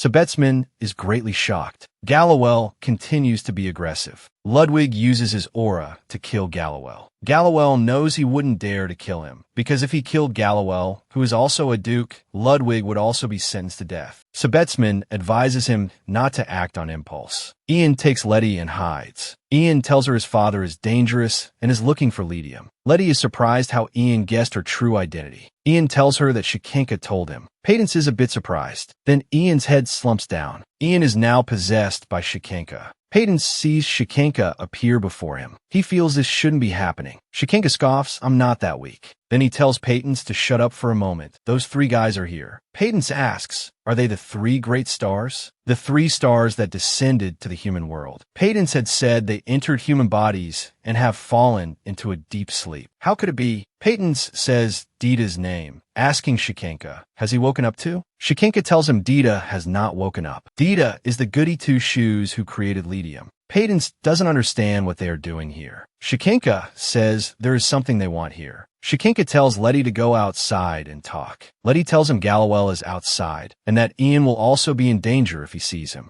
Ian directly rips off the necklace. Letty grabs his clothes. If you rip off the necklace, Ian will die. Shikenka tells her to calm down. This necklace was originally for Ian. Letty is confused about his purpose. Shikenka did this all to prevent Gallowell from discovering Letty. Because if Ian used his ability, Gallowell could also discover Letty. Shikenka's actions, however, made Ian suffer a lot. On the way, Shikenka tells them that those guys plan to possess espers and start a war. They want to use the war to become heroes and be admired by thousands. Letty remembers hearing about a war in her previous life. Shikenka says that Dita wanted to change that future and made a deal with him. Suddenly, Shikenka feels unwell. It's because he has been in the human world for too long. Then Shikenka faints. When he opens his eyes, Ian has already woken up. Letty looks around, searching for Shikenka. Shikenka has also possessed the squirrel. This makes Patence laugh at him. Ian says to quickly find Duke Sebetsman. Ian tells Letty to stay here while he and Shikenka go figure something out. Ian doesn't want Letty to get hurt. Letty is grateful for Ian's concern, but she doesn't want to run away anymore. Sebetsman can't understand Ludwig. To hide things even from me. This plays right into Gallowell's hands. The trust between Ludwig and Sebetsman begins to crumble. It turns out Gallowell still received the dean's letter. This time, he wants to break the secret they have been maintaining for 2 years to protect Lydium. Ian appears in front of Gallowell. Gallowell shouts, "Ian, get out of the way." Letty tells him he has no right to treat Ian like that. Gallowell finally sees the Lydium he has been longing for. Ian protects her. Gallowell raises his hand, wanting to teach Ian a lesson. Patence tells Shikenka they are coming. Suddenly, a golden circle of light appears around Ian and Letty. Gallowell's entire body is suddenly frozen. It's low and sharp. No, it seems a little different. Ludwig and Sebetsman both faint. Letty is very worried about Ludwig. Shikenka tells Letty they are the great stars. When a great star descends, it creates a huge impact. If 3 appear at the same time, the impact will inevitably be even greater. Everyone in the academy has probably fainted by now. The possessed Jik questions Shikenka, "You actually betrayed us." Shikenka suddenly takes out the glass bottle. Jik moves forward to try and stop him, but is ambushed by Patence hiding behind him and knocked unconscious. They work together to deal with one, but there are still 2 powerful stars left. Just as Patence is about to go all out, Letty grabs him and asks him to lend her his power. Just as Devon is about to attack Letty and the others, Letty uses her powerful magic, defeated them. The consciousness of the 2 stars also flew out. Shikenka couldn't help but marvel. Letty Ohm's power is truly immense. The next day, the school announced a suspension of classes due to the incident. Dewin asked if Letty was truly Letty Ohm. Dewin couldn't help but start reflecting on himself. He shouldn't have taken her to the forest when they were children. Letty held his warm hand and explained that back then, she only wanted to save him. She said that she had never had an older brother in this life. Loban Sharp also ran over. He specifically thanked Letty for healing his father. Ian ran over from a distance, wanting to tell Letty something. Ian used his insightful eyes to see the future. He said that something good would happen in a while. "See you next time, Letty." Letty's heart fluttered for Ian again. Back home, Letty heard Shikenka. They were leaving to go to the tomb. Patence told him to speak properly. Don't scare his charge. Pattons explained he was just going somewhere to do something. It was to hide the consciousness of those 3 guys more securely. Letty was startled. She thought Pattons and the others wouldn't come back. Pattons couldn't explain it either. Magical power is the power of the stars. Magical power doesn't just attract humans. Monsters are also naturally drawn to places with strong magical power. 3 great stars have already descended upon Letty's academy. To prevent Letty's academy from becoming a monster's nest, Pattons must remove the residual star power from the land. That task is very troublesome and will take a lot of time. Pattons told her not to worry. He urged Letty to rest well before he returned. Saikinka explained to Letty that his thoughts differed from Pattons's, although he stopped them this time. But there's no guarantee the ending will be different from that time. Saikinka told Letty not to let her guard down until the very end. Even with classes suspended, Loeb and Sharp accompanied Letty to study. Duke Seldia arrived at the Ludwig household. Ludwig knew the purpose of his visit. Seldia explained that he came with no ill intentions. Letty was a little scared as Seldia approached. Seldia happily asked Letty if she wanted to marry Jack. Seldia praised his son for being handsome and capable, and he is about to become the next Duke Seldia. Seldia pointed at Letty and told her that his son likes you very much. Ludwig was furious when he heard this. Loeb and Sharp blushed and declared that he also wanted to marry Letty. Loeb and Sharp's words made the atmosphere even more awkward. A month had passed. Letty still didn't know when they would return. Just then, Pattons appeared. Letty was really happy to see Pattons return safely. Pattons told Letty that Saikinka had gone to find his main body, and he also said he hid those 3 guys in a place that no star could find. In any case, Pattons returned safely to Letty's side. After a month, Letty finally returned to school. A female classmate found Letty. She had heard from her father that the Gallerwell family had suddenly vanished from the face of the earth. Letty didn't understand what she meant. How did they disappear? The classmate told her it wasn't just the servants and knights. Even Duke Gallerwell and Ian de Jang-un had all disappeared. Upon learning this, Letty broke into the Gallerwell estate that night. Pattons told her there was a faint human presence inside. On a table in the room, Letty found the mirror she used to communicate with Ian. Letty looked at the mirror and remembered what Ian said to her. The words he said were even engraved on the mirror. The reason why Ian lived. Letty held the mirror, unable to let go for a long time. Time flew by, and 6 years passed. Letty Ohm is now the most beautiful and powerful existence in the academy. Lily has also grown into a young woman, 1 year younger than Letty. She comes to the greenhouse every day to chat with Letty. More than chatting, she wants to play with Letty, but Letty's flowers in the greenhouse haven't been cared for yet, so she had to refuse Lily. Lily couldn't help but sigh. With such a beautiful face, yet she stays in the greenhouse all day. Because Letty takes care of plants every day, the botany department wants to recruit Letty, but the magic department disagrees. So the 2 departments argue every day. Lily asked her to participate in the Xelpin competition. They would allow Letty to double major in botany. The Xelpin competition is the most prestigious magic competition in which all academies on the continent and within the Laksha Empire participate. The Royal Academy, where Letty is, has always been the runner-up. They can never win against Udic Academy, located on the continent. Lily also hopes she will participate in the competition. Letty was worried about the Xelpin competition. Participating would take over 6 months. What if the plants withered and died? Pattons told her not to worry. In fact, Letty wasn't just growing plants. It was also a means to protect the academy. Since Letty has been cultivating them for 6 years, she can slowly let go. Moreover, in these 6 years, with Pattons's help, her cultivated strength was not to be underestimated. Persuaded by Pattons, Letty agreed to participate in the Xelpin competition. Lily provided Letty with a piece of information. That is, at Udic Academy, there's a highly skilled student in the swordsmanship department. The most amazing thing about that swordsman is his face. He's said to be super handsome. Lily said something that shocked Letty. That is, he has golden hair and eyes. At this time, Dewin and Philip were outside, practicing their swordsmanship on monsters. Philip told Dewin that Miss Letty had sent a letter. Philip wanted to take a break, could only bring up Miss Letty. Philip told Dewin in full detail that Letty was participating in this Xelpin competition. Dewin was worried that Letty would get hurt in the competition. Philip told him, why not take this rare opportunity to invite His Grace, the Duke, to watch the competition together? Dewin thought about it. If he won a watch, he wouldn't be able to take care of Letty. Previously, Jet had received a letter from Letty wanting to invite Di-Win to be an instructor, but Di-Win threw it in the trash. After remembering, Di-Win wanted to go back and retrieve the letter from the trash. Sibesman learned that Letty was going to participate in the Xelpan competition and seemed very unhappy. Seldia also opposed Letty participating in the competition. Ludwig trusted his daughter. He advised her not to push herself too hard. Letty was very happy that her father supported her. The other two dukes were no longer worried about her either. They all congratulated Letty and wished her victory in the competition. As the window for magical communication was exhausted, Ludwig said he would contact her later. Letty didn't expect them to be so worried about her and felt very comforted. If it weren't for Letty Ohm's ability, they wouldn't have lived to be 40. So everyone cherishes Letty. From the Duke's words, Pattons also mentioned the blonde man. He wondered if it could be Ian, who had been missing for many years. A woman was calling out to Morgan, telling him that the task he requested was completed.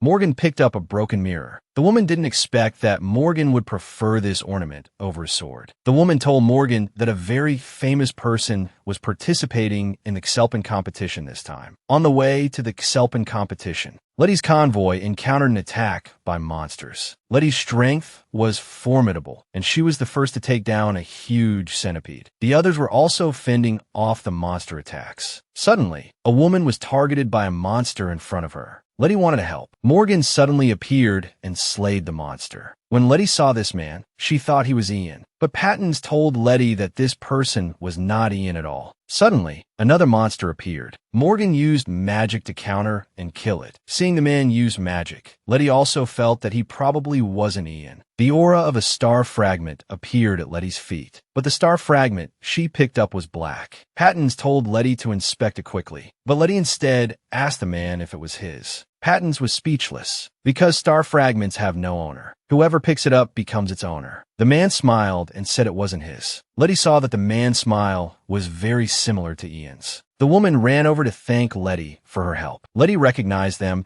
as students from Udic Academy. Letty invited them to travel together and would send a messenger to notify Udic. Morgan agreed to Letty's proposal and mentioned Letty's name during the conversation. Letty was very surprised. She had never told them her name. The reason Morgan knew Letty's name was because she was too famous at the Royal Academy. And the beautiful, silver-haired maiden who looks like an angel with outstanding magical abilities as well. Such rumors had spread to Udic. Morgan recognized at first glance that she was Ludwig's daughter. Letty was a little shy from the praise. Morgan brushed his hair back and expressed his gratitude to her. Facing the man's handsome face, Letty couldn't help but blush. At night, Letty found that Morgan's tent flap was open, so she curiously walked closer to observe. Inside the tent, Morgan was telling the person on the other end that the plan to attack the Royal Academy participants with monsters had failed. Letty wore a shocked expression. In the end, Letty still escorted them to Udic. Letty also had her own plans in mind. At this time, the teachers at Udic were berating Morgan for failing the mission. But Morgan didn't care at all, because he only cared about whether Letty lived or died. After that, he left without looking back. But after Morgan left, the men were resentful. Because Morgan had Principal Hannibin's backing, they didn't dare to criticize him to his face. This man was Sykenka. At that time, he told Ian a shocking secret. That is, if Ian dies, Letty will also die. It turned out that Dita, the goddess of time, had reversed time, tying their two fates together. And this was Letty Ohm's second life. Ian will die at the age of 16 and Letty Ohm at 19. So the two of them will be pursued by death. When Dita reversed time, only the two of them died. Everyone else was still alive. The previous generation of Espers, they did not fight against fate. They only received treatment, so they were not affected. But Ian must live on. Only if he lives will Letty Ohm not die. After that, Sykenka directly took away all of Ian's abilities, completely turning him into another person, so that death would no longer seek him out. So he is no longer Ian. As long as he and Letty can completely break free from the shackles of fate and successfully pass the age of 19. Ian knew it clearly in his heart, but the moment he saw her, he really wanted to tell her everything. However, in order to survive, Ian must now endure this loneliness by himself. Today is the swordsmanship preliminary match. Morgan is the first contestant. Seeing him, Letty felt an inexplicable flutter in her heart. A man quieted the crowd. The instructor for the swordsmanship exam was about to come out. This time, the swordsmanship instructor was actually Di-Win. Ian launched the first attack. Di-Win couldn't help but marvel at his strength. But Di-Win's was perhaps slightly superior. Their swordsmanship was evenly matched. Letty cheered for Di-Win from the stands. Di-Win's attacks grew fiercer. But Ian, right in front of him, threw away the sword in his hand. Di-Win thought he was looking down on him. After Di-Win announced Morgan's elimination.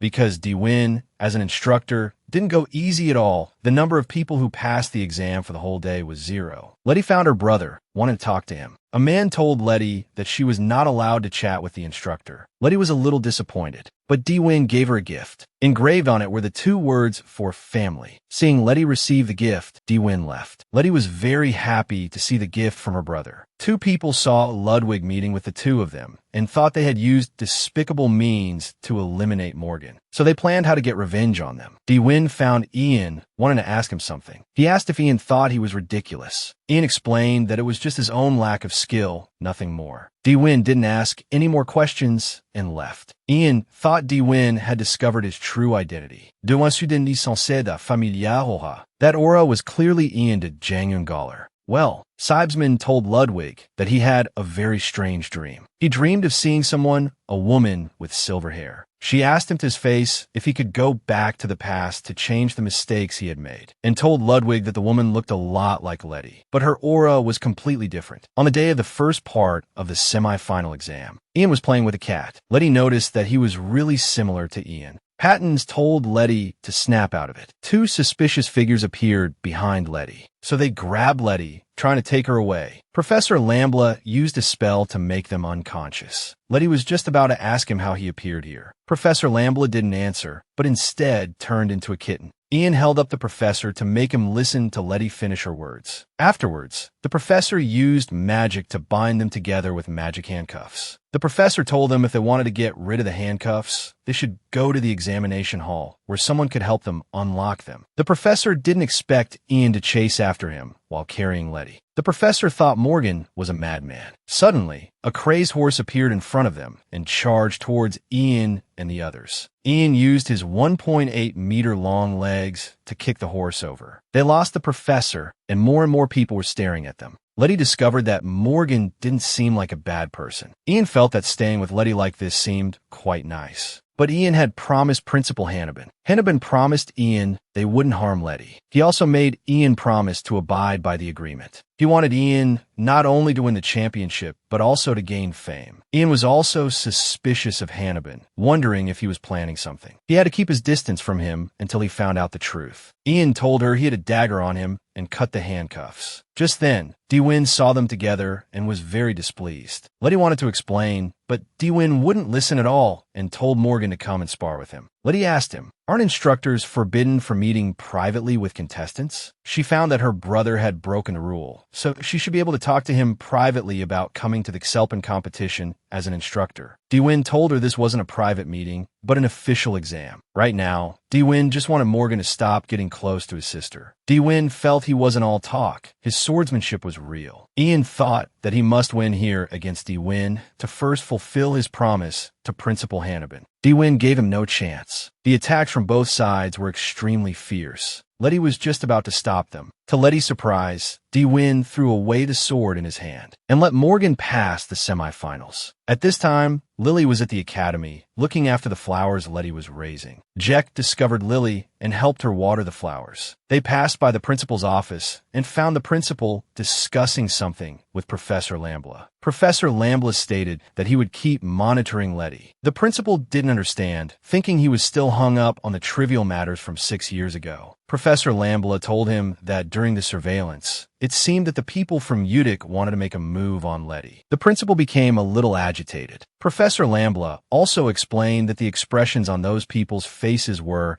as if they were mesmerized by something. Upon learning this, Jack immediately decided to head to the Xelpen competition. Lily told him not to be impulsive, thinking there might be a mistake. The people from Utic barely knew Letty. Why would they target her? Jack felt that no matter what, he had to go protect Letty. Seeing his persistence, Lily didn't stop him. At this moment, Letty was looking at the doll her brother gave her, thinking it would talk to her. Letty wondered if her brother was being threatened. Pattons thought Letty didn't understand her brother at all. Letty felt she couldn't let it be. She had to find her brother and have a good talk. Pattons didn't understand. Didn't she say she was looking for Dee-Win? Why did she come to the Udic dorms? Letty felt that even if she got close to Dee-Win, he would definitely avoid her. She thought Morgan interacted with Dee-Win often. Letty pushed open Morgan's door, only to find the room empty. Just then, Morgan returned from outside and found his room door open. Letty and the others hid behind the table. Suddenly, Letty's face flushed. It turned out Morgan was taking off his clothes. Letty's face turned bright red from watching. Suddenly, the bundle Pattons was carrying dropped and landed at Ian's feet. Ian seemed to know that Letty had entered his room. Letty deactivated her invisibility. She didn't expect Morgan's perception to be so strong. Ian asked her why she came here. Ian suddenly realized his clothes weren't closed. Now, Letty's mind was filled with Morgan's 8-pack abs. Letty turned around, wanting to ask Morgan for a favor. Previously, Dee-Win had discussed with the competition organizers whether he could intervene in his sister's exam. The man felt that intervening in the exam was fabricating the results. Dee-Win explained he just wanted his sister to have the authority to suspend the match during the competition. At this moment, Ian came to Dee-Win, telling him he had found a squirrel. Dee-Win realized, isn't this the squirrel his sister wanted to raise?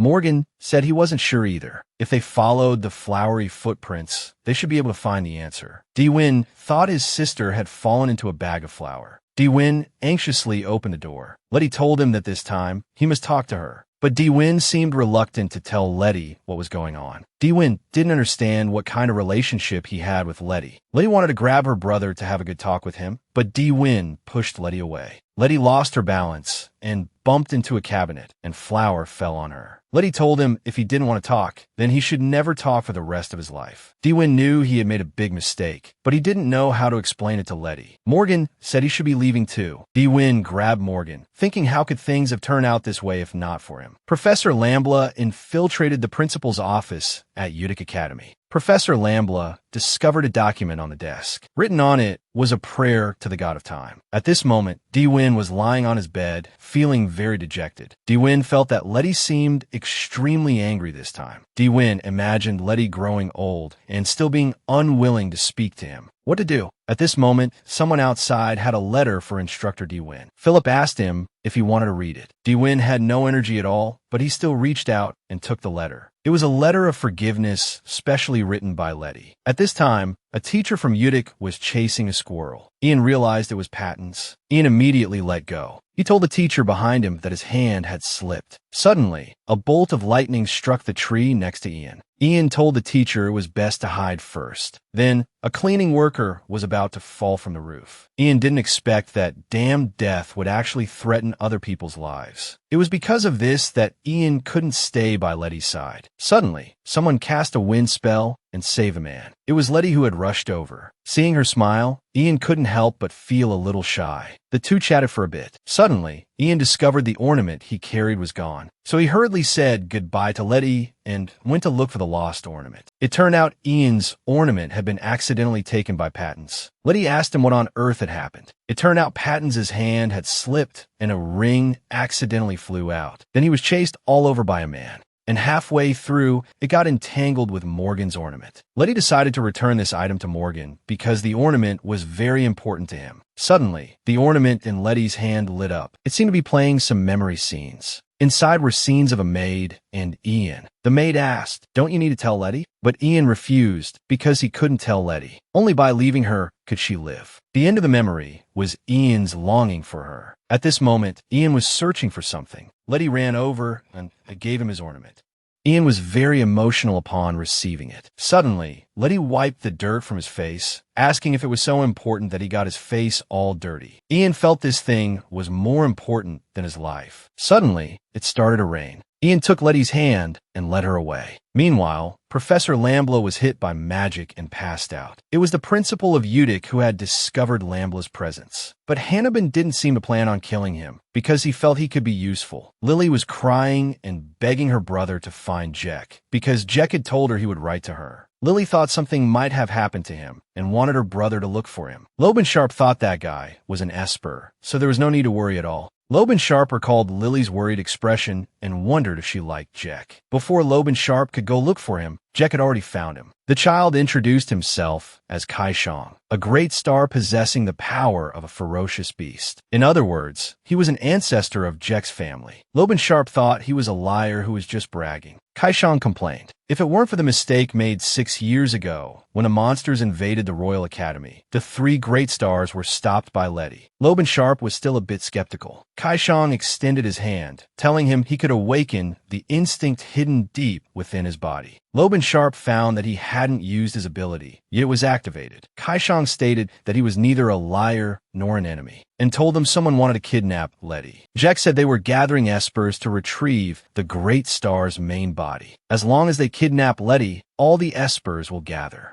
Loban Sharp didn't expect they would dare to come up with such a plan. Kai Shang told them they would deal with those guys in 3 months. It turned out that in 3 months, they would be on their way from the Western continent. They planned to make a move on Letty when the Xelpan competition officially began. Loban Sharp seemed to understand it was a strategy of capturing the king to defeat the bandits. Loban Sharp felt it was necessary to contact Di-Win. At this moment, Letty was blaming herself for getting Ian involved. Pattons comforted her, saying there were only 3 years left. As long as she could evade death for 3 years, she could welcome a new destiny. Pattons told her that the owner of that ring was a professor who always bullied Ian to Jangyun. He told Letty not to return that star fragment to him. Ian asked Letty why she was sitting here. Letty explained she was just thinking about him. Letty said she hoped he would be happy in the future. Hearing this, Ian didn't feel grateful. Instead, he thought Letty's affection for Morgan far surpassed her affection for Ian. Letty was once Ian's whole world. What did Ian mean to Letty? Ian thought that all his hard work was to save Letty. If only now, because the time spent with her was too happy, he wanted to give up everything and beg her to remember. Ian confessed that he was the one who released the mushroom monster that attacked them on the way to Xelpan, and declared that he was her enemy. Letty suddenly detected the aura of a great star. Letty suddenly hugged Ian. She told him it didn't matter what kind of person he was, and that she would never hate him. After explaining, Letty said she had something to do and left Ian first. Unexpectedly, Letty had actually said what he wanted to hear. Many monsters appeared near the competition grounds. They were all attracted by the power of the great stars. Pattons wasn't sure which star was attracting them. Loban Sharp contacted Di-Win using a projection and told him that red spiders would appear in the competition and that Letty liked them. After learning this, Di-Win closed the connection. He suddenly threw a knife and stabbed a spider on the wall. It was Jack. Jack told Di-Win there were enemies outside. Di-Win waved his hand, not wanting to get involved in such matters. Suddenly, Jack seemed to have become a different person, thinking Di-Win was simply stupid. Kai Shang spoke some taunting words to Di-Win. Di-Win's face suddenly contorted. He said he didn't care. If his enemies made a move on his sister, he would make them prepare to give up their lives. Kai Shang thought Di-Win's ability to control his breath was really troublesome. Jack suddenly transformed into a giant beast. At this moment, Di-Win was temporarily suppressed. Letty appeared and told Jack and the others to stop. Jack's consciousness began to resist Kai Shang, and then he fled from the scene in front of them. Pattons sensed the great star on Jack. He told Letty to chase after him quickly. Di-Win knew, and Letty told him that something was wrong with that Seldia fellow. Monsters were still continuously invading the competition grounds. Letty told her brother to go to the grounds and protect everyone. Di-Win saw that Jack had reverted from his beast form and should be out of danger. Letty helped up the fainted Jack. But the fainted Jack was indeed Kai Shang. Pattons questioned him on how he escaped. Kai Shang explained that at that time, a powerful force suddenly burst out of the bottle. After waking up, he ran to the human world and saw a temple dedicated to the god of time. Pattons felt that humans have always served all sorts of gods, so it might be a different one. Kai Shang told him the name of that cult. It was called Dita. Pattons was stunned. They even knew the name of that goody two-shoes. Kai Shang also didn't know how they learned this name, but what was certain was that that being had already awakened and was affecting humans. Kai Shang told Pattons that the god who caused the boundary between the human world and the tomb to collapse was Dita. All along, the reason the human world could maintain its current state was because humans had forgotten about gods like us. In other words, the more the human world forgets things related to the tomb, the more stable the boundary between the two worlds will be. But if one of the stars is remembered by humans again and once more becomes a god they revere, if it gets more serious, the two worlds will eventually collapse by merging. Pattons was still a bit skeptical, wondering if he had experienced something during this time. Kaishang's power was depleted and he fell into a coma. Letty was very happy to see Jack open his eyes and wake up. Jack held Letty's hand tightly, saying he missed her very much. Letty felt the same way. Jack revealed why he came and what happened on the way, including meeting Kaishang.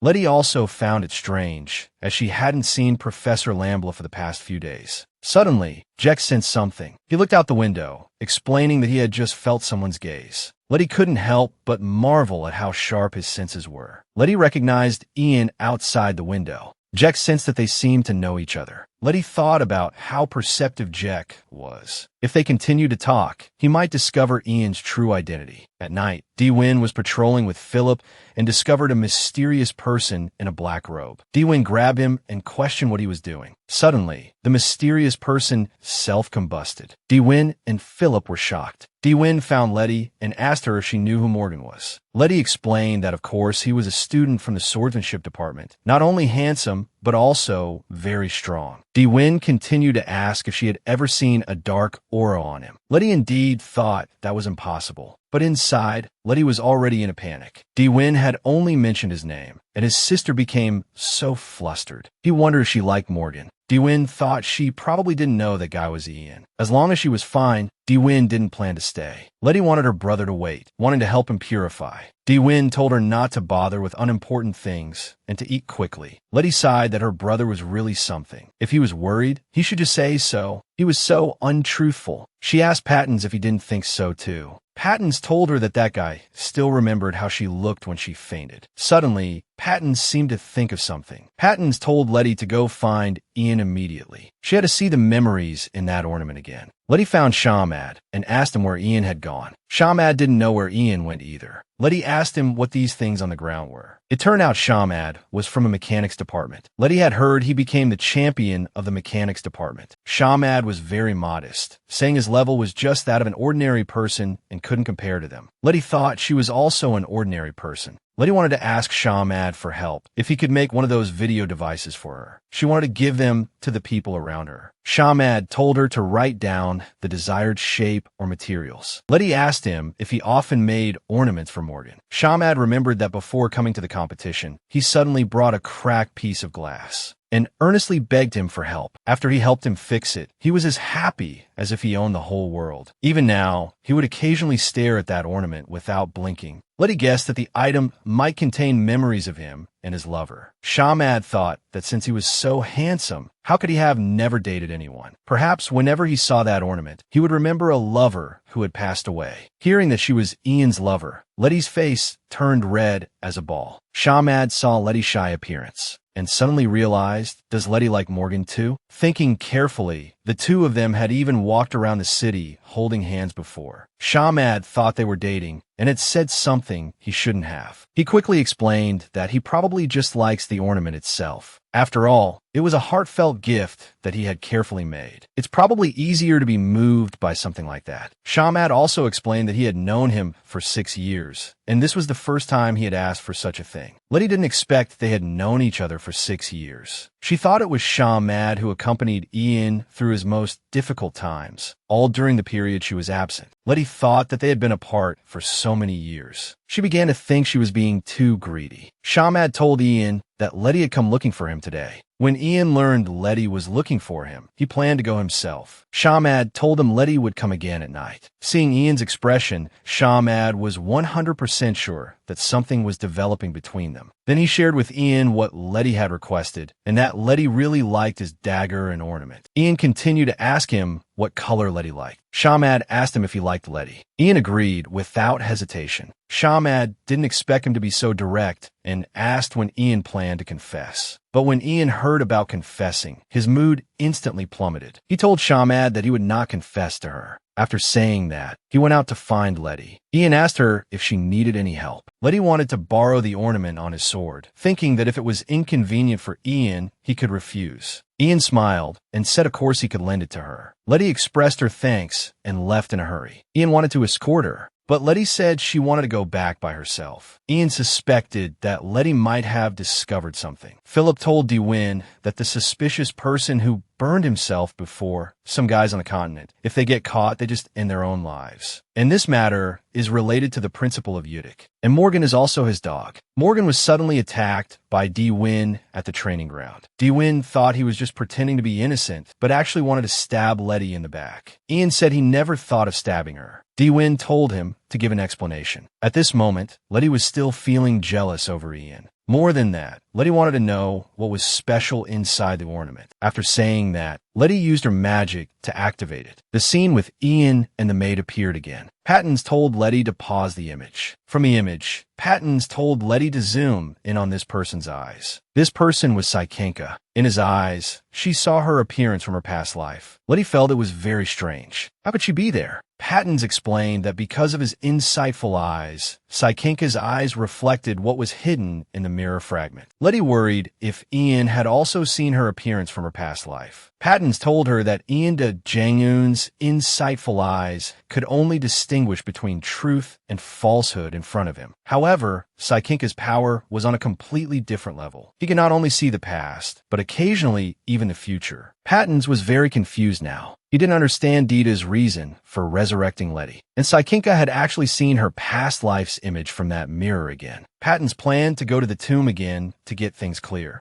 Pattons asked him if Sykenka still remembered that time, when Sykenka broke the connection and returned to the tomb. There was only one way to break the connection, and that was to ask the old man living in the tomb for help. That old man had a peculiar hobby. When he broke a connection, he would take a small piece of the soul and collect it. Pattons discovered at the time, but didn't bother with it. He thought it was just a trivial matter, like plucking a human hair. In short, as long as you have a soul fragment, you can use your own abilities more easily. That is, the search ability. Letty knew Pattons wanted to go to the tomb, but she also wanted to go with Pattons. Letty decided to give up the competition. Learning that his lady was giving up the competition, he felt it was a pity for her. Dewin was helpless. He seemed to be able to understand his sister. Dewin told Letty not to rush. He would find a way for her to go home within a week without having to give up. In the evening, Ian found Letty. Letty returned his ornament to him. Ian was happy just to be able to help her. Letty told him that she was about to leave the competition.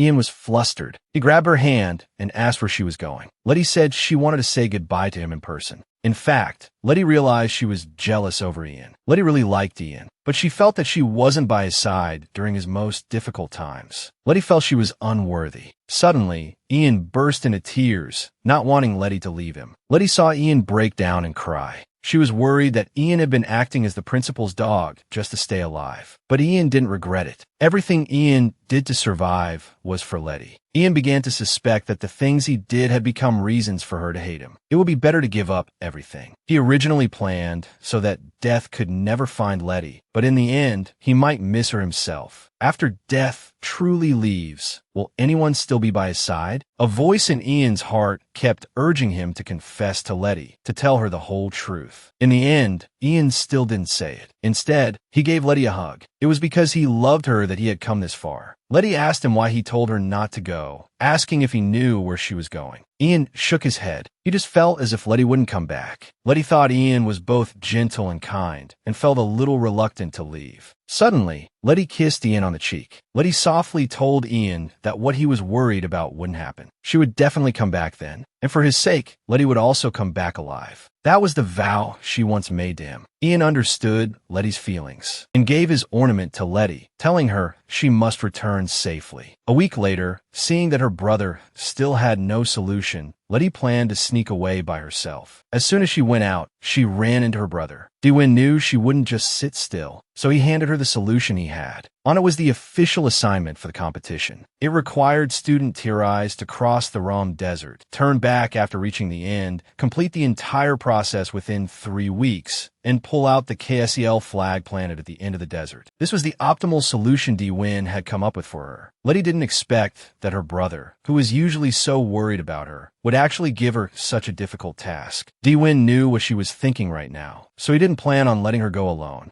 Loban Sharp also arrived. Letty was very happy to see him too. Loban Sharp said he could use his ability to freeze the road surface, allowing the carriage to slide and arrive quickly. Letty thought Jack would also go with them. Di-Win told him to go first and monitor the cult that would appear in the desert, and told him to throw the rest away if he encountered any accidents. Di-Win patted his sister's head, telling her to contact him through the window if anything happened over there, so he wouldn't worry. Seeing her brother go to such lengths, Letty showed a brilliant smile. Afterwards, with Loban Sharp's help, the carriage was moving at high speed. Letty thought this speed was really great. At this speed, they would arrive soon. Letty was worried if Loban Sharp's ability would cause him to undergo a tribulation. Although Loban Sharp didn't know what happened with her at the competition, he believed she must have something more important than the competition. He thought just being able to help was enough to make him happy. Letty thanked brother Loban Sharp from the bottom of her heart. Loban Sharp's heart instantly started pounding. Loban Sharp felt this was a good opportunity. Because Di-Win and Jack weren't around, no one could interfere with them. This time, he must confess his feelings to Letty. At night, Letty told him, would that star suddenly awaken tonight and occupy his body again? Loban Sharp realized Letty was worried about him and instantly started his specialty, daydreaming, and said his awkward confession lines, only to have his fantasy forcefully interrupted. Then he was too shy to know what to say. Loban Sharp was finally about to confess his feelings for Letty. Suddenly, a sound shattered Loban Sharp's plan. Letty told him to be careful. Behind them was a dragon-shaped monster. Loban Sharp used his Esper ability to freeze the monster. He was very angry. It was all its fault for ruining the atmosphere between him and Letty. Back home, Letty threw her arms around her father. Anna and Loban Sharp saw this scene and smiled with relief. Letty took out the scabbard ornament and gave it to her father, and explained that a friend had made it. Ludwig was very pleased that his daughter not only made good friends but also thought of him, her father. Jed told them there was something very important to report to the head of the family. Their informant placed in the ducal house had learned that Principal Hannibin was a follower of a strange religion. Their purpose was unclear, but they were always lurking around the young lady with ill intentions. Jed told him that there was also a very familiar person among them. It was Professor Lambla Ismady, who had taught the young lady at the Royal Academy. Ludwig told Jed to continue investigating. No matter who the enemy was, Ludwig would absolutely not let them off. Tonight was the night of the full moon, and also the day Letty and Pattons would fall into danger. Pattons arrived at the depths of the lake in the tomb, and found it was all desert, but it couldn't escape Pattons's detection ability. It was an old man. The old man didn't understand why he kept disturbing a star living a quiet life. Pattons came this time to solve the matter and would leave after it was handled. He asked if he had Psychinka's soul fragment. The old man said no. Pattons was shocked. The old man explained it had been stolen. Just as Pattons was questioning the old man, a mysterious person appeared behind him. Pattons turned to look with a terrified expression. Letty, waiting outside, finally saw Pattons appear. Letty asked why he took so long and if he had found the soul fragment, but Pattons didn't answer. Letty was confused and asked again. Pattons turned into a squirrel and told her something had happened in the tomb. He told Letty he needed time to think now and planned to tell her everything later. Letty was a little confused,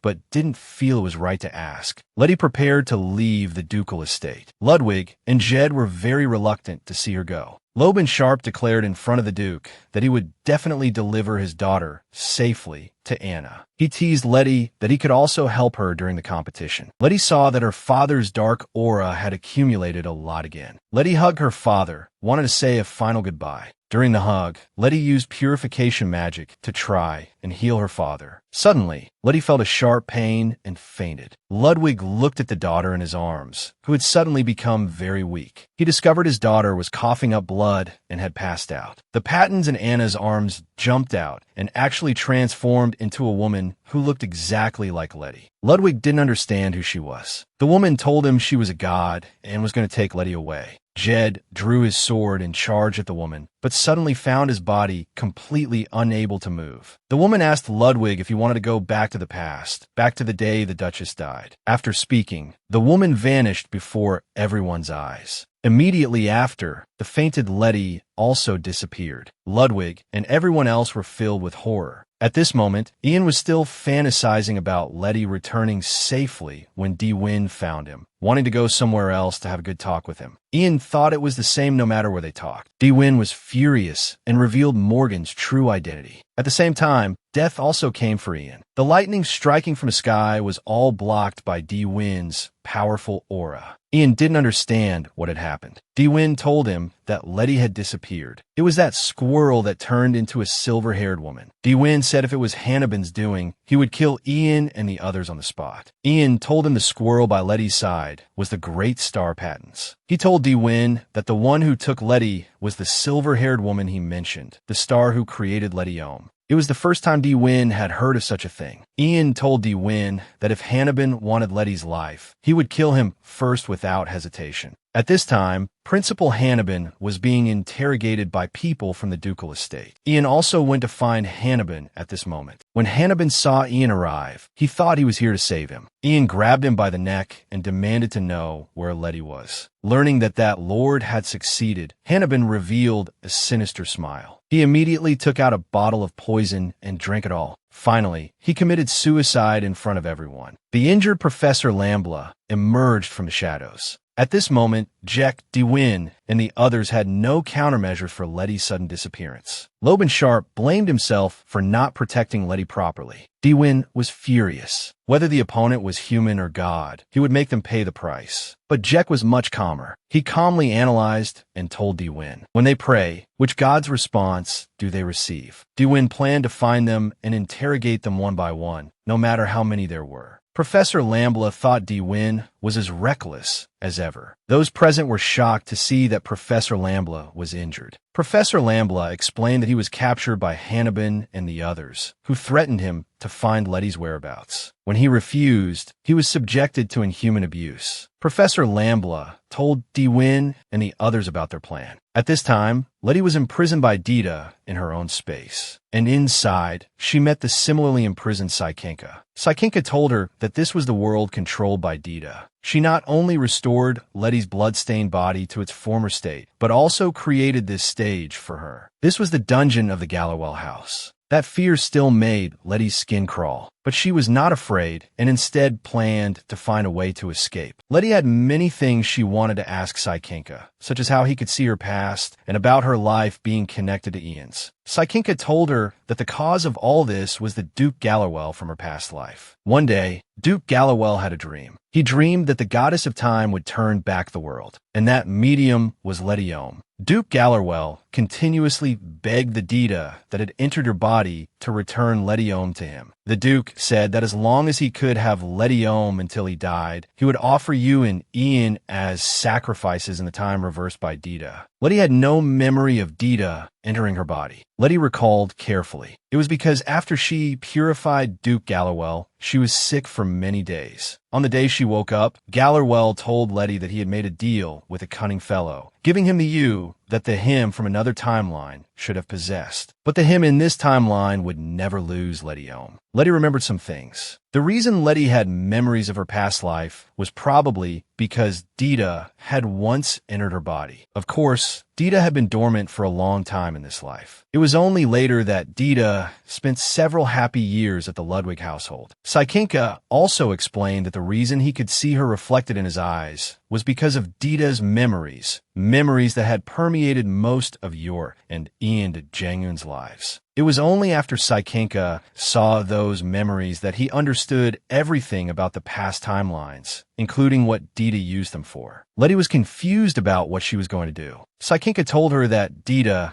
could finally obtain Ian and Letty Ohm these two perfect sacrifices. He also revealed that the human world in her past life was very exciting. The great stars had all found their main bodies and were unleashing their powers freely. Saikinka also had a taste of it in Ian's body. Because Ian's body was too weak, he didn't play for too long. Letty glared fiercely at Saikinka. Saikinka said that the him from that time was a completely different person from who he is now. After that, Dita gave up all pleasure and fell into a deep sleep. This time, she is determined to hold Letty and Ian in the palm of her hand. After all, for a star that wants to become a god, nothing is more effective than receiving a sacrifice. Letty was very curious why Pattons wasn't mentioned. Saikinka said he was asleep. A year later, Diwin had destroyed one temple after another, but there was still no information about Letty or the bishop. Diwin had no time for despair and wanted to rush to the next temple. When Diwin pushed open the door, he saw Ian. Diwin found this child somewhat familiar. Diwin told his father his identity. Ian bows in greeting to Ludwig. Ludwig sees that the visitor is Ian, who had disappeared for many years, and he is still alive. He feels a hint of relief. Similarly, Ian is also very happy to see the benefactor who once helped him again. Devon says that he had already repaid the favor long ago. He thinks that for someone so young, his acting is quite good. Duke Ludwig mentions Professor Lambla. He asks him why he is living under a different name. Ian says he knows some clues about Tia. Professor Lambla noticed that he was always with Miss Tia. At that time, he thought Morgan looked like one of his students. Ian does not answer. Professor Lambla does not insist. He speaks up, saying that seeing Ian grow into an adult makes him very relieved. Professor Lambla thinks that his journey must have been very difficult. Ian reveals that his and Tia's lives are connected. If one dies, the other will also die. Ludwig is shocked, but as long as Ian, is alive, it means Tia is safe and sound. Ludwig learns that his daughter is still alive, and his worried heart is put at ease. He is very grateful to Ian for telling him the whole story. Afterwards, Ian tours the Duke's mansion and asks Jade about Lottie's life here, and he also discovers the mirror placed in the library. Lottie had kept their only means of communication from that time, so perfectly preserved. He misses Tia very much. Suddenly, Lottie's figure appears in the mirror, but Lottie is currently screaming in a dungeon. After Dita woke up, Saikinka made a deal with him. He asked Saikinka to put the other stars into a glass bottle. In return, he would give him one of the received offerings, which is the Ian of this life. However, his true purpose is to become a god who surpasses all stars. After Saikinka discovered his purpose, he voided the deal and decided to release the stars from the glass bottle.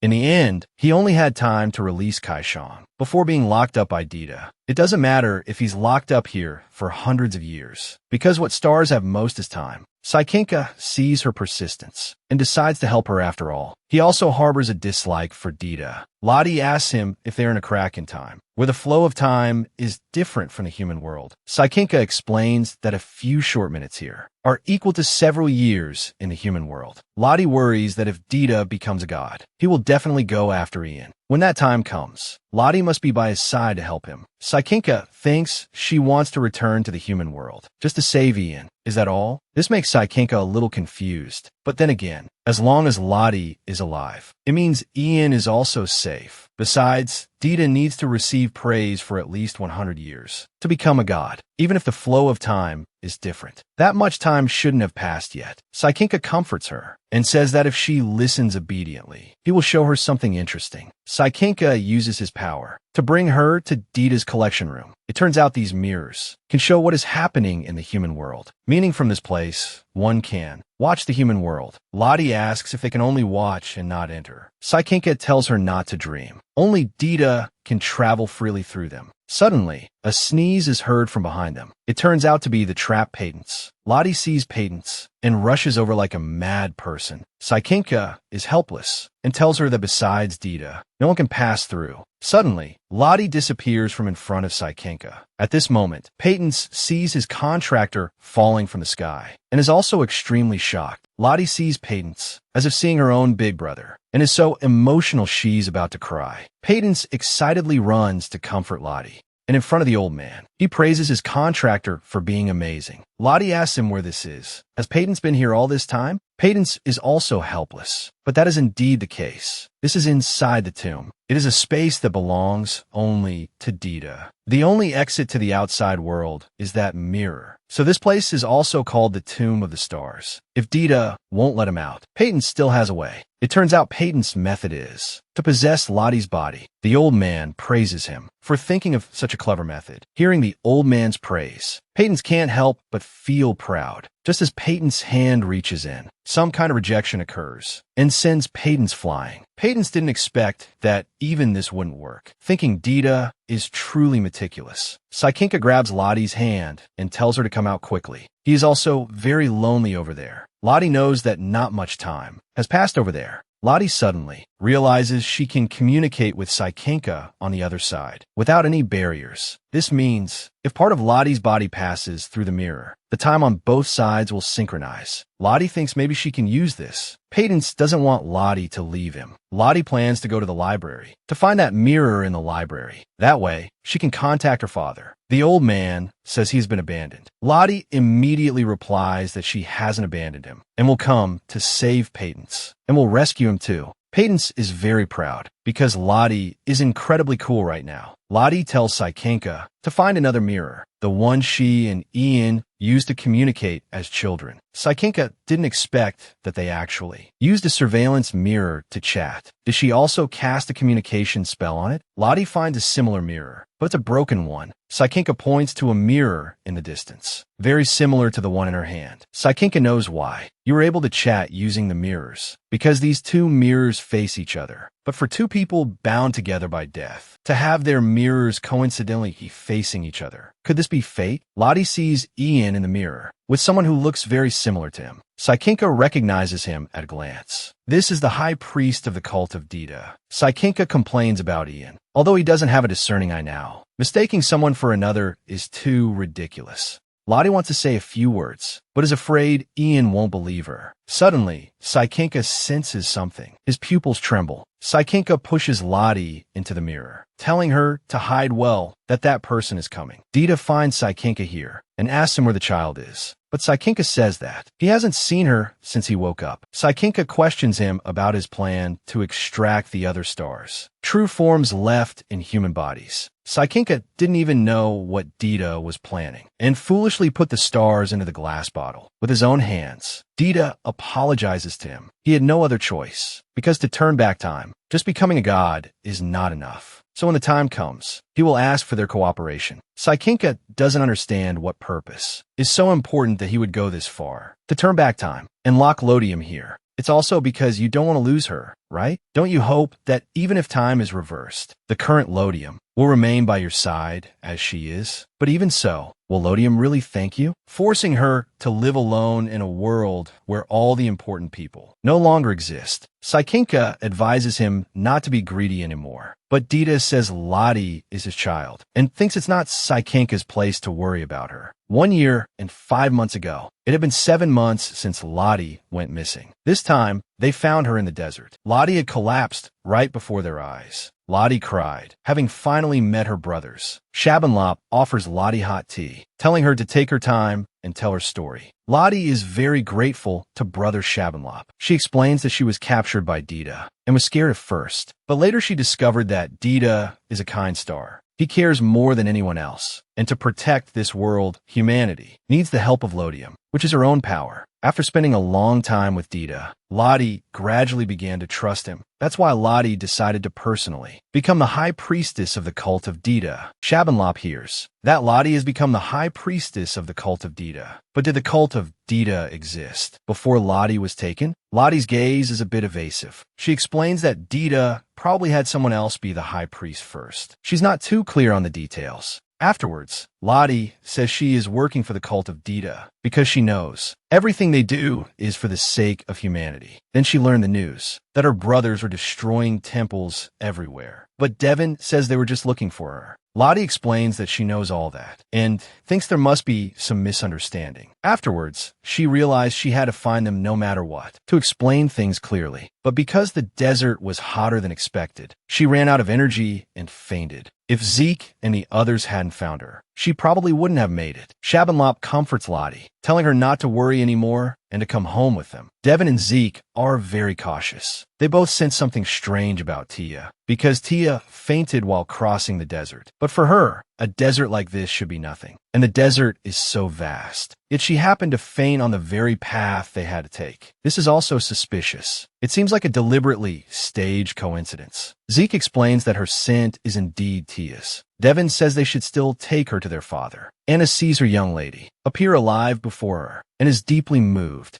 Ludwig strokes Lottie's head, relieved to see she is alive. Father asks Devon if he would like to have a meal together for the first time in a while. But Devon uses being tired as an excuse and goes back to rest. Back in her room, Lottie touches the mirror. With a sinister look, she contacts Dita. It turns out this Lottie is a fake. Her true identity is the temple's high priestess, and she is Agnes. Their conversation is witnessed entirely by Ian. At that time, Agnes was disguised as Lottie, but she was seen through by Ian at a glance. At that moment, Agnes was a little flustered and wondered how he was able to recognize her. The next day, Shabanlop has tears in his eyes. He is very concerned about the fake Lottie's health. Agnes says his negative energy has increased, and so uses her power to purify Shabanlop's negative energy. Agnes wants to purify Devon and the others' negative energy too, but Devon wants to know why she called the three of them so early in the morning. Agnes hopes they will help her manage her religious order. Devon and Zeke are a little confused. Agnes knows that their relationship with the order is very bad, but wasn't it all to find her? Agnes uses a self-pity ploy to beg them. Shabanlop is the first to raise his hand in agreement. Devon asks him if he can use his brain and think. Shabanlop thinks that since Lottie has finally returned, agreeing to her small request is no big deal. Ian steps forward and tells Shabanlop to reconsider. Ian tells them that woman is not Lottie. Ian explains he saw that woman in the hallway last night. She was contacting Dita through a mirror. It seems her name is Agnes, right? Ian saw through her disguise, because when Agnes said his name, Lottie would never call him by his full name. With her disguise exposed, Agnes doesn't bother to act anymore. She admits she is not Tia. Devon is furious that she used his sister's identity and appearance to deceive everyone. Agnes tells them that if they kill her, Tia will also die, and tells Devon to do it quickly if he's going to. Seeing he doesn't dare, Agnes mocks him for being a coward. Agnes had intended to use this warm atmosphere to connect with them. This time it's not a respectful request, but a naked threat. Since then, Agnes has been under house arrest by the Duke for threatening Lottie, but she can still be arrogant and domineering. This is all because she's relying on Lodium. Agnes and Lottie are the same kind of existence. She also has all the elements that make up Tia Lisa. Her previous life was just as terrible. Afterwards, she was cold and hungry, and eventually followed Dita. And she is extremely jealous of Tia Lisa, while she herself could only live a miserable life. She tells Ian that if he wants, she can play the part of Tia and love you well.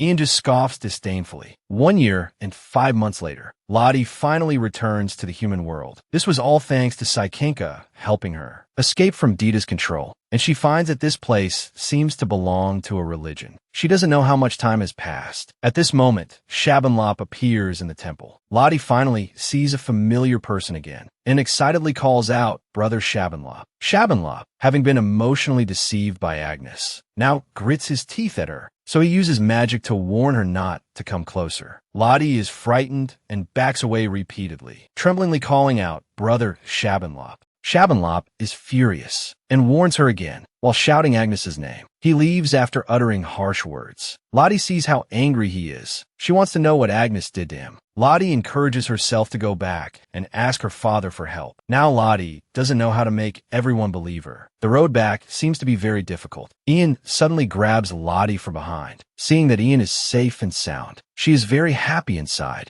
Lottie suddenly remembers the scene in the mirror. It was the scene of Agnes and Ian chatting happily in the library, thinking she's been abandoned. Lottie's head hangs down in disappointment. She can't say a single word. Ian pulls her into his arms, comforting her that he actually knows it's Lottie. Under Ian's comfort, the two hold each other tightly. Shabanlop walks out of the temple at this moment and tells Zeke he needs to go back to the capital. Zeke is confused why he is leaving so suddenly. It turns out Shabanlop can't stand Agnes using Lottie to bewitch him. Shabanlop thinks for a moment. The expression just now really seemed like Lottie, but he dismisses the thought. Shabanlop doesn't know where Devon has gone. He hasn't seen him for a long time. At this time, Philip and Devon are discussing how to deal with the expanding forces. If this continues, Dita might really descend upon the human world completely. Philip advises him to stop working for them. Devon rejects Philip's suggestion. He doesn't believe what Agnes says. With Ian and the others attracting her attention, he can act more freely. Zeke explains through Kaishang that the cult of Dita was popular 1,000 years ago. A religion that was popular 1,000 years ago means that it must have declined once. Devon wants to find a root cause to completely destroy the cult of Dita. Suddenly, Agnes appears. Devon and Philip go on alert. Agnes says she just came to warn them. Suddenly, Agnes reveals a sinister smile and says that this world will become her property. She tells them they will forget themselves, forget everyone they have lost completely, and finally revere her with all their hearts. Then she takes out a mirror and disappears from in front of Devon and the others. Devon remains unfazed by their provocation, because whether she is a god or whatever, Devon will take it on.